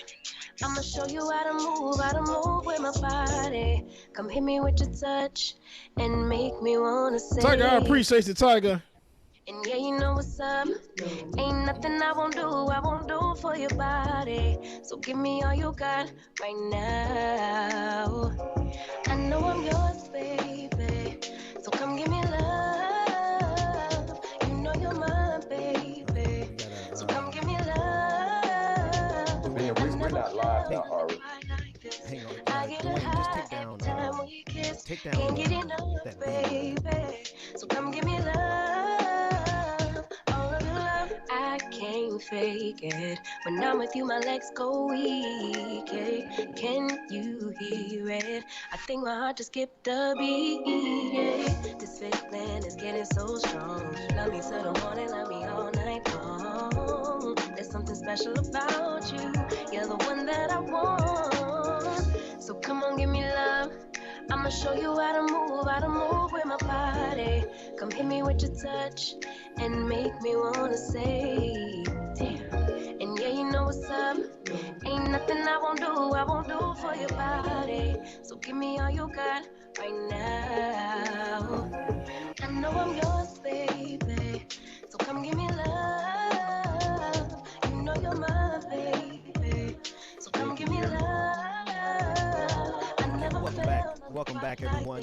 I want to expand this conversation, and thank you to Captain Barnes. Thank you for sticking with us, and Adrienne, thank you so much for sticking with us. I actually want to just kind of I want to blow the frame out of the I want to expand it outside of the box a little bit, because here's my question that after we have these conversations, it always leads me to this. And Georgia and Dr. Mack, if you could assist me with this as we explore this, are we fooling ourselves? Does anyone else, every now and then I feel like I'm fooling myself by trying to work through this system when the system is literally designed for our oppression as Black people? And Captain Barnes, you have served. Have you ever had that feeling in your service, and as you have served in the military, how have you talked to yourself about that feeling? Well, you know, I have to tell you that a statement that Doc Rivers put out there, it hits me to my core every time I look at these kind of evolutions. The fact that the country that Black folks love so much does not love us back. I mean, to me, when he said that, that was just so powerful. And so when I look here at a country where I stood up and I support and defend the Constitution, I put my life on the line every time I go to work. And this is a feeling that I think many military folks have. How can a country that I served for 31 years in treat me and my people the way they treat us? How can service members get up and go to work every day and feel good about standing there and waving the flag and putting a hand over our hearts and singing the national anthem? how are we supposed to feel when we look on television and we approach people in the streets every day, and those people don't love us the way that we love this country? It's difficult for military members to do that, but once again, those of us that swore a solemn oath, we feel very strongly about that. I mean, there's times where I've choked up listening to the national anthem. I consider myself a patriot. I've been there when, like on 9/11, when the impending doom, we thought that the next airplane was coming to hit us in the secure, undisclosed location we were at. And we didn't know how much longer we were going to be around on this earth. So why do people treat our people that way? It's unexplainable to me why it happens that way. And it's very difficult to talk yourself into and feel good about sometimes about going and supporting this flag and supporting this nation when there are insurrectionists that will storm the Capitol. There are people that will burn Black Lives Matters flags in the middle of a public space, that will get on TV and speak in the terms that they do about Black people and about Black lives and why they're not important. It's difficult, but somehow or another, our loyalty comes through, and we do what we're trained to do. Yeah. Unfortunately, on 1/6, our people who had military training used that training against our own democracy. If you've seen some of the pictures, you've seen the ladder maneuver, one hand on the shoulder, and the military members dressed out in helmets and tactical gear. They didn't learn that on the street. They learned that with taxpayers' dollars in training facilities all over the world. I mean, that bothers me. That really pisses me off when I see the fact that those members used what was designed to be used against an enemy, against our own people and against our own democracy. It shouldn't be that way. So that boils my blood. It definitely does. Yeah, no, I can imagine. And Georgia, I want to come to you, and Adrienne. I want the question to kind of resonate between the two of you, because this is compounded. This reality of what it is to be Black in this country is compounded even more being Black women in this country, in terms of like I often think about how do we wake up as Black people and face this country and pledge allegiance, if we even do that anymore. But it's compounded, and it's not only compounded in terms of Black women, but also your experience with the legal system, the experience with the healthcare system, from every single angle. Georgia, speak to that. Well, I think Captain Barnes brought up something very profound, right? Of course, as Black people, we love this country. We built it. And so it's in our DNA, because our ancestors are the ones who cultivated the soil in which we eat from. So absolutely, we love this country. We built it, and almost to a fault. And so that is compounded in being a woman, because there are more layers. Not only are we fighting through the racism, but then the patriarchy as well. And that breaks down in so many different ways, not just in the workplace, but when you show up to the clinic. There's a saying that will probably stick with me for the rest of my life. Doctors are to Black women what police are to Black men. So when you look at the disparities in birthing rates, the amount of Black women who are dying while giving childbirth in this country, you would think we're a third world country. But no, it's not that we're a third world country. It's just that our systems are so inherently racist that they can't work for Black people. And so although I don't consider myself an abolitionist, I will say that one of the most powerful interviews that I've heard was with Angela Davis, civil rights leader Angela Davis. And she talked about the time when slavery existed and there were conversations about abolishing slavery. And simultaneously, while people were being so radical in their idea of abolishing slavery, she said there were just as many people who were being so radical in their idea of reforming it. reforming slavery. They're like, there's nothing wrong with slavery. It's just, we just need to reform it so that it can work for everybody. That sounds so ridiculous to think about reforming slavery so that it could work for everyone.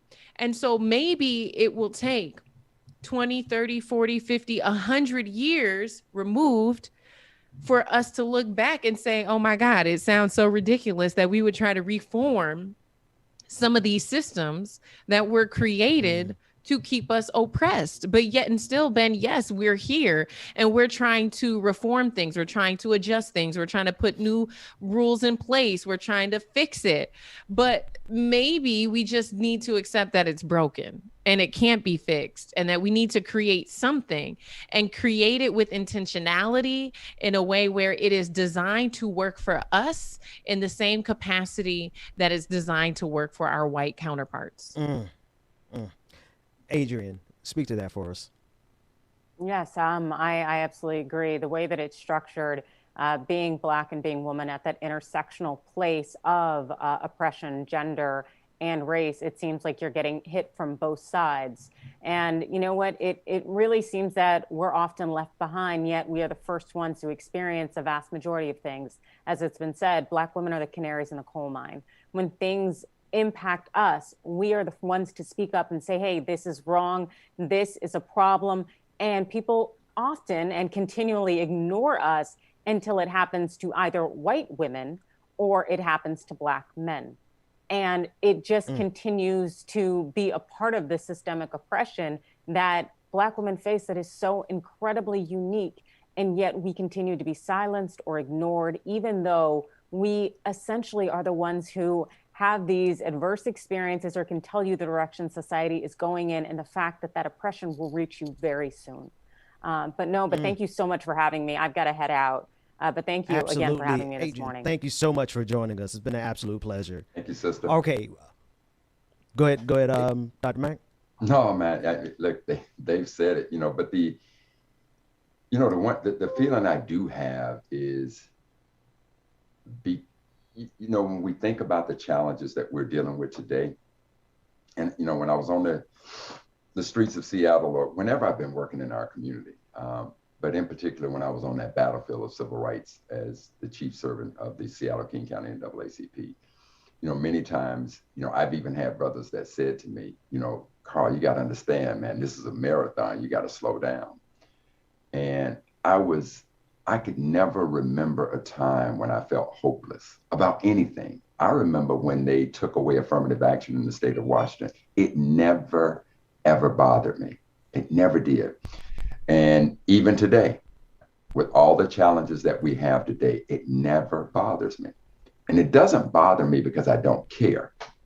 It doesn't bother me because I compare the conditions and the challenges we have today to what our ancestors had. Their challenges were just so much greater. And yet their persistence, their determination, their ingenuity brought us to where we are today. We're like, when we think that it's just so much, how do we overcome? In many ways, we're like the privileged children. I didn't grow up privileged. My mom and daddy didn't have it like that, right? And yet my children are like spoiled out of their daggone minds. They're very privileged. We're privileged. But if we look back at just how incredible, when you think about how bad it was, that's when you just see like, man, these were some phenomenal, our ancestors were absolutely phenomenal. They were creative and they never, ever gave up. So, I love this fight, man, and trust and believe we're going to win. But I will tell you this, and I want I want all of us to keep this in mind because history is very, very, very clear about this. Do not ever think that one day we're going to beat racism. Racism is a chameleon. It always changes. It went from chains, physical chains on us, and then it morphed into black codes, grandfather clause, literacy tests, separate but equal, voter suppression. it's always going to be there. And that is where we can't, and that may be part of what sometimes demoralizes us. So for me, I'm always looking for what is the next shape that that food is taking. And when I see him, I see you. Yeah. Dr. Mack and Captain Barnes, you two know each other outside of the inside the struggle, but also outside of the struggle. Is that right? I'm gonna let my captain. Look, we call him Captain Barnes. Let me just go ahead and bring him into the family here. Being his call sign is Bone, so I'm gonna let Bone talk about how we know each other. Oh, and when we refer to each other, we know each other by Carl's call sign, which is Noodle. And there's a long story behind that as well. So as you can imagine, I have to hear that. Well, we're going to get them all. I want to get all the stories over time. But let's start how do you guys know each other? Because I got Brother Mack sent me some pictures, a second picture that there's an interesting story behind that story. So tell us about how you guys know each other. So at the time, I was the Commodore of Navy Recruiting Region Central. And in that responsibility, I had responsibility for the recruiting effort for the entire Navy, going the entire Central Time Zone. Think of it that way. The Central Time Zone includes parts of 9 states, and there's over 900,000 square miles. And so that was the job I was in at the time. Carl was the executive director, I think newly the executive director around the time we met, of the National Society of Black Engineers. And so we were in a unique positions to positively affect the Black population within the Navy itself. These incredibly talented, wonderfully committed African-American college and even young people, there's a Nesby Junior chapters out there as well. And so when we first met, I was introduced to him, and from the very get-go, we melded right away. We understood that our missions were the same. Our missions were to help the talented young people, help them obtain their goals and desires, whatever it is. And I had a platform to be able to do so, to come into the Navy as officers and fly airplanes and drive submarines and everything else. At this particular time, we had the opportunity to take and use what to me is the best recruiting tool in the Navy Blue Angels, who at the time were given backseat orientation rides in the area. They were doing an air show, and they were going to media folks, and they were going to folks to try and generate more participation in the air show. Well, realizing that incredible recruiting platform actually was owned by my boss, the commander of Navy recruiting, and we should be using those backseat rides to influence our influencers, those who had opportunity to speak to people of color and young people. And so I set it up so that Carl could get a ride in the backseat of Blue Angel number 7, which is a 2-seater Blue Angel jet. And so it was 4th of July weekend. It was this time of year right here. It was the weekend before 4th of July, and we were in the Detroit Air Show. And so we met in Detroit, and the Noodle call sign came as a result of what we did the night before his ride, which was cargo load. And we went out to a great spaghetti dinner at a local restaurant. But when Carl heard about getting this opportunity to ride in the Blue Angel jet, he wanted the e-ticket. He wanted the hardest, bestest ride this guy could give him. And so he did 2-a-day workouts for 2 months prior to this opportunity. And you can't see it in that picture. There's some other pictures, but he is cut. He is svelte. Yeah, and put he the is picture ready back on the screen, because he is ready for the ride. There's one. So there's one that's a wider shot where you can see them standing side by side, and Brother Mack, you look like you were fit and ready for anything. I thought it was cut and ready to go. Now, how did it go? How did the ride on the Blue Angel? How did that go?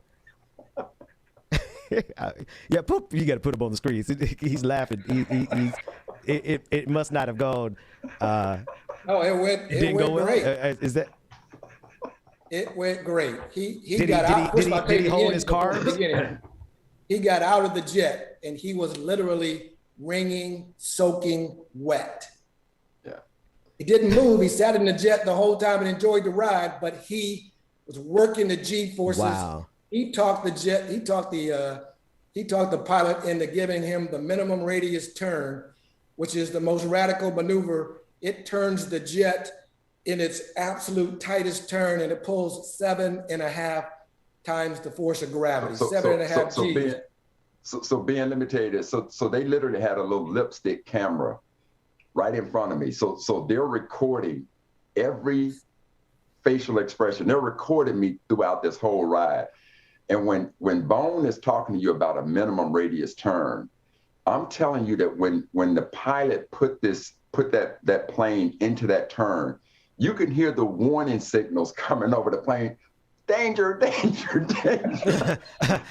and it's so many G-forces. Now, when he was taking me through all the other maneuvers, the G-forces, and what happens as a result is that the blood leaves your brain. And the moment the blood leaves your brain, Bone told me the night before, he goes, Carl, when it happens, it's just going to start funneling into a tunnel. So if you see it, you gotta, they got this maneuver they call the hook maneuver. So I'm trying, but when in every other maneuver, I was good.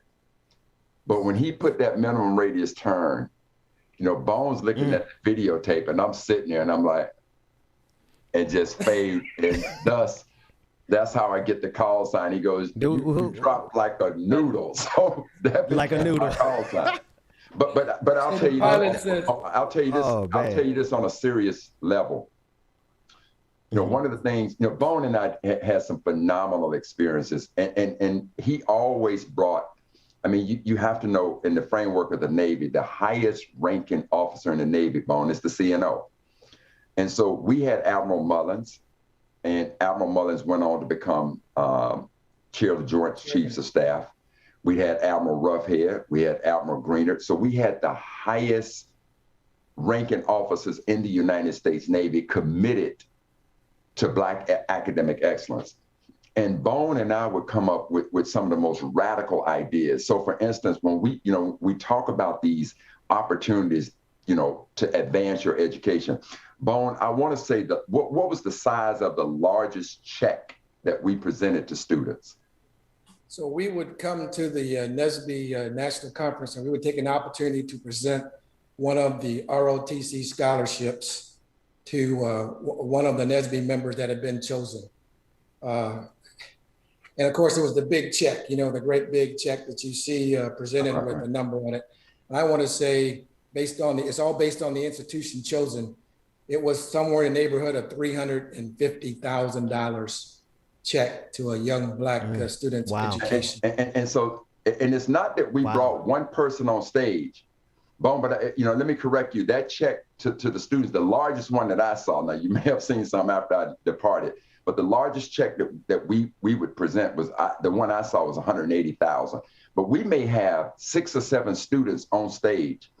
And when when 5,000 engineering students are sitting in the audience and they see these 6 students on stages with checks for $180,000, all of a sudden people are understanding, the opportunities that are afforded. And so one of the things that amazed me was Bone also helped me get a ride on one of the most technologically advanced submarines in the world, the USS Texas. And so I want you to imagine this is a multi-billion-dollar piece of equipment. And when I'm on this submarine, there's about 150 sailors there. I'm watching a 25, 26-year-old kid or officer walk in the command center, and everybody is giving him status. And this person is now directing this submarine. And I'm thinking about what I was doing at 25 or 26. So it was just a whole different world. But, and the other thing that we did that I'm very proud of is Bone, we helped recruit the largest diverse class in the history of the U.S. Naval Academy. So we've had some wonderful things. And Bone is, Bone, when you said you consider yourself a patriot, no, player, you are a patriot. And I thank you so much for your service to the nation. Well, I So, appreciate that. I'm sorry. I want you to respond to that, Captain Barnes, and then I want to expand that conversation exactly from that point of you. Your perspective is one of a person who has served this country at the highest levels, and you are a black man who sees that cognitive dissonance. But first, yeah, just go ahead and speak to that and what Brother Mack said. Well, I'll tell you, I appreciate Brother Mack's words, and you know, we have thrown kudos onto each other because I don't care who you are or how good you are, you can't do it without help. You can't do it without support. And it's reaching into organizations like NSBE, like NAACP, like other organizations that are designed around people of color. That's the only way you can make a difference. You don't get supported by leadership from the grassroots. You can make some strides, but during the time that Brother Mack was the executive director of NSBE, we made incredible inroads. As he said, we brought chiefs of naval operations to events. We brought the Navy drill team to events that had never been seen by the membership of NSBE. And at every juncture, we showcase the quality of the personnel that exists in this Navy. And it was personnel of all colors. It didn't matter. We were able to show people that your military, that is a part of your tax dollars, part of your security and support against enemies, foreign and domestic, if you want to use that vernacular, is there 24/7, 365 on point, ready to go.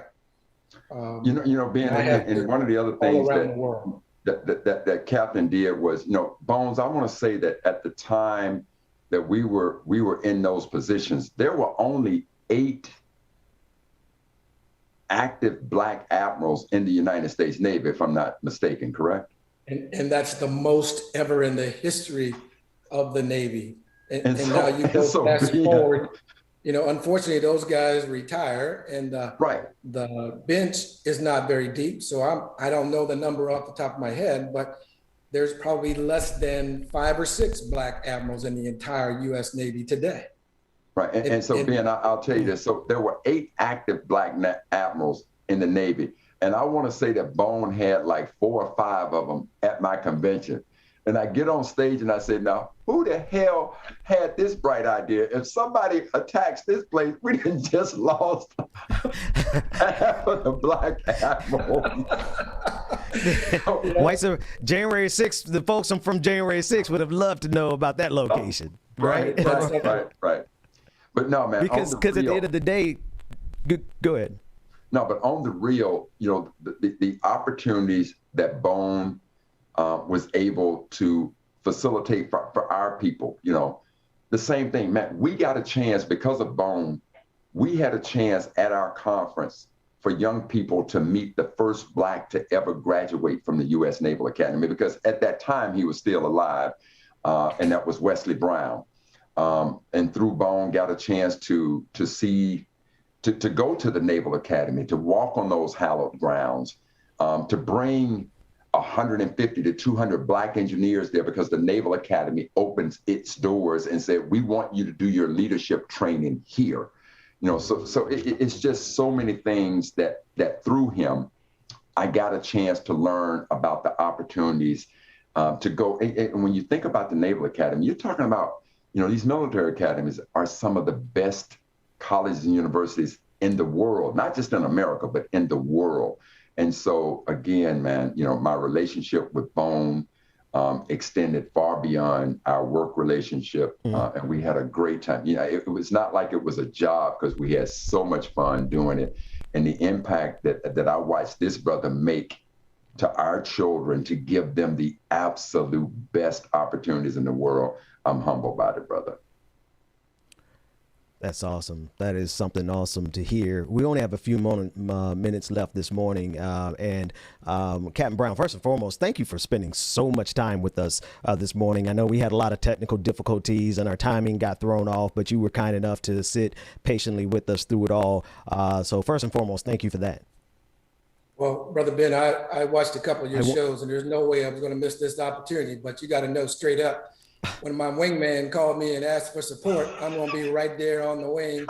You know, I can't let nobody get to his six, and I got to be on point, loaded down with That's what I'm talking SAMs about. and surface-to-air missiles and guns and 20 Mike. I'm going to be all over that. Wait.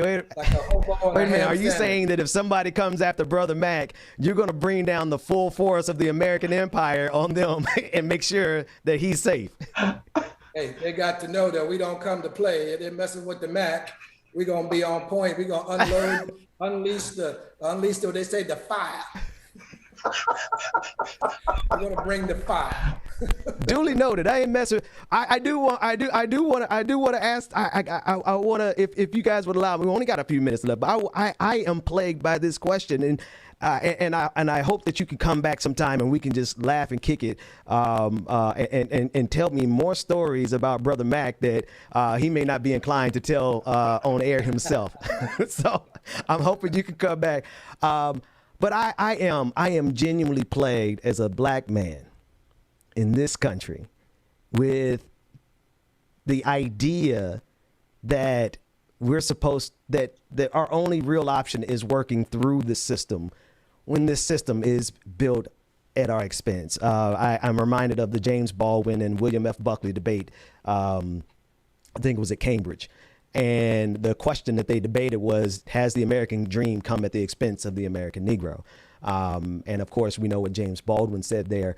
But I just want to ask, because I'm not an individual who's worked through the system. Everything about my life has been to work around the system. I wasn't good in the education system, not because I wasn't smart. It just wasn't for me. I had to work my way around. I dropped out, went back, found my own education. In terms of career, same thing. I've been on the outside of this system my entire life, and I'm constantly plagued. But to the two of you, what do you say to us? Because I'm almost a firm believer that it's impossible to change the system. And I'm talking specifically about American democracy, this democratic experiment that those white supremacists wanted to overthrow on the 6th. I would have marched up the steps myself the way they did George Floyd. Right. You know, I'm just curious. Speak to that. Bone. Go ahead, Noodle. Go ahead. You know, for me, I'm just the opposite. You know, I recognize the system. You know, like they said, you know, finding a solution is first recognizing the problem. I recognize it, but again, man, I you know, like Sister Brown said, you know, the words, the principles of the democracy, the principles stated about these inalienable rights and the equality of man. Beautiful. So the idea of helping America to do it, and then again, because when I studied history, I just internalized those times, because the brain is a very powerful tool. You can, you know, if you allow yourself, you could just allow yourself to go back and to understand all that we overcame and the debt that we paid. No, man, there are solutions to this. And again, if I had to just go to one person, you know, it'd be Thurgood Marshall. You know, Thurgood Marshall Thurgood Marshall took what America says she most valued. America says, we value the Constitution of the United States. And Thurgood said, is that right? So he took that document and the number of battles that he won for us as a people using the very document that she said she loved and respected. That's it. No, man, you know, and look, to work around the system, create a new system, work within the system, long as we progressing, I'm about it. So. Captain Barnes, I want to jump in there and flip it and reverse it real quick because that's why I love having Dr. Mack do this, because the flip side of it is that I need America to work. As a black father, I need us to fix this thing because, you know, no matter how deeply rooted my revolutionary spirit is, I got kids to raise. And so, yeah, I mean, our best bet might be this democratic experiment. Will America, though, choose choose to put down white supremacy so that this thing, like Sister Brown said, so that this thing can actually work? So let me give you my example. Is as a Naval Academy guy, you don't have any choice but to try and work with this within the system. Getting into the place does you no good unless you exit it with a diploma on the backside. And so we found that the system was not really designed to support those brothers that were having a little bit of an academic problem at the time. And so we found a way to work within the system by forming our own study groups. Well, if there's no formal way of remediating those that are having issues, then the brothers will get together and we will self-remediate our own folk. Because everybody that comes there may not have had the unknown to most folks is everybody there isn't a 4.0 student. You don't come in with 4.0 grades necessarily. And based on your primary education, if you didn't get the IB, AP courses where you came from, well, you might have a little bit more difficult getting through some of the technical math subjects, but it's not impossible. And so we form and we support our own folks within the construct of the building itself.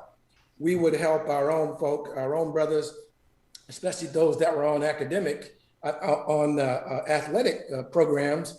There are educators that are designed to help support those brothers. And so we make sure that if you had the chops to get in the front door, we were going to help you get out the back door. And I'll tell you about and I love my aviation community, but my aviation community has never been fully supportive of the African-American aviator. In the history of the Navy, there's never been more than 2.9% African-American aviators. Why is that? Because aviation it's the club. Aviation in the military, across all the military services, it's the club. It's the elite forces. It's the go fast, fly supersonic, fly upside down, do minimum radius turns. That's where everybody wants to be. And so I will tell you of an instance where I was in a position to complain about it, didn't do any good. But at one point, the AQT, the aviation qualification test score it took to get into the aviation program, the number was raised totally consciously knowing that it was going to reduce the number of African Americans and women who were going to be qualified to go into aviation services. Now, why would you do that? Under the guise of making it more safe. It was going to be safer if we raised the qualification test score. We were going to be a better force. That's not true. Okay? Because but Bone, the number was. I want to say this though, Bone. I'm convinced, brother, that if you and I had been in the Navy as aviators at the same time, would have been like Maverick and Goose, baby. They would have made a movie about us. Hey, let's do it because we only have a few minutes left, and I want to give. We're gonna close out with our DJ playing some music to take us out of here. But before we do that, pull up that picture one more time, cause y'all some fly brothers back. I mean, y'all fly now, but y'all look like y'all ready to take on the world right there. Yeah. That's what we did, man. See, so you got the I'm convinced. the VIP shirt on. He was a VIP. Right. I love it. Listen, Captain Barnes, thank you so much, Captain Barnes, for joining us and spending so much time with us today. And Dr. Mack, always a pleasure having you hang out with us as we continue to do this work here. I'd love to have you back sometime. Hey, man, like it or not, I'm gonna be back tomorrow. I'm gonna be back tomorrow, like it or not. There we go. That's it. I do want to come back because I'll tell you quickly, I have a perspective on policing in America and the connection to the U.S. military. I will tell you that a large quantity of our police force is former military, especially Marines and infantry. So I'll come back and share that with you another time. No, I'm going to be honest with you. Yes, ASAP, because that is the connection that plagues me. And I know we've been talking a long time today, but I just got to say what we see happening abroad is reflecting internally. And we can't expect us to take these tanks the program with the Pentagon that's sending all these tanks to our local. Yeah, but those tanks were first used overseas. I would love to have that conversation. So thank you all so much. As we said, we put Yes, sir. warheads on foreheads. We don't do community policing in the military. We put warheads on foreheads, and that's what those folks are out there doing right now. And that's what's coming home to roost to the black apps. Listen, we can, again, as you all can tell in the audience, that we could talk about this all day. If we don't break here now, we will never break. Captain Barnes, thank you so much. Dr. Mack, thank you so much. To all of our guests, Adrienne Lawrence, thank you so much. To LaTosha Brown, thank you so much. To Anthony Holland, I recalled it. Thank you so much. And Georgia Ford, thank you so much for all the work that you do. DJ Exclusive, thank you, brother. It is in your hands. We will see everyone tomorrow morning. DJ, play that song.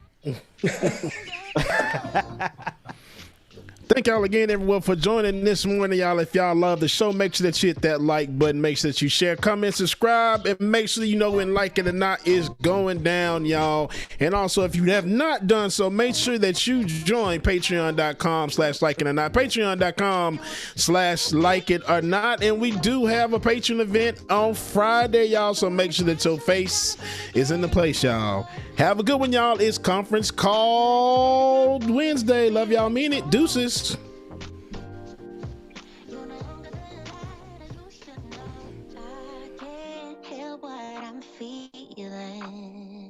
You think we're okay, baby, you're dreaming.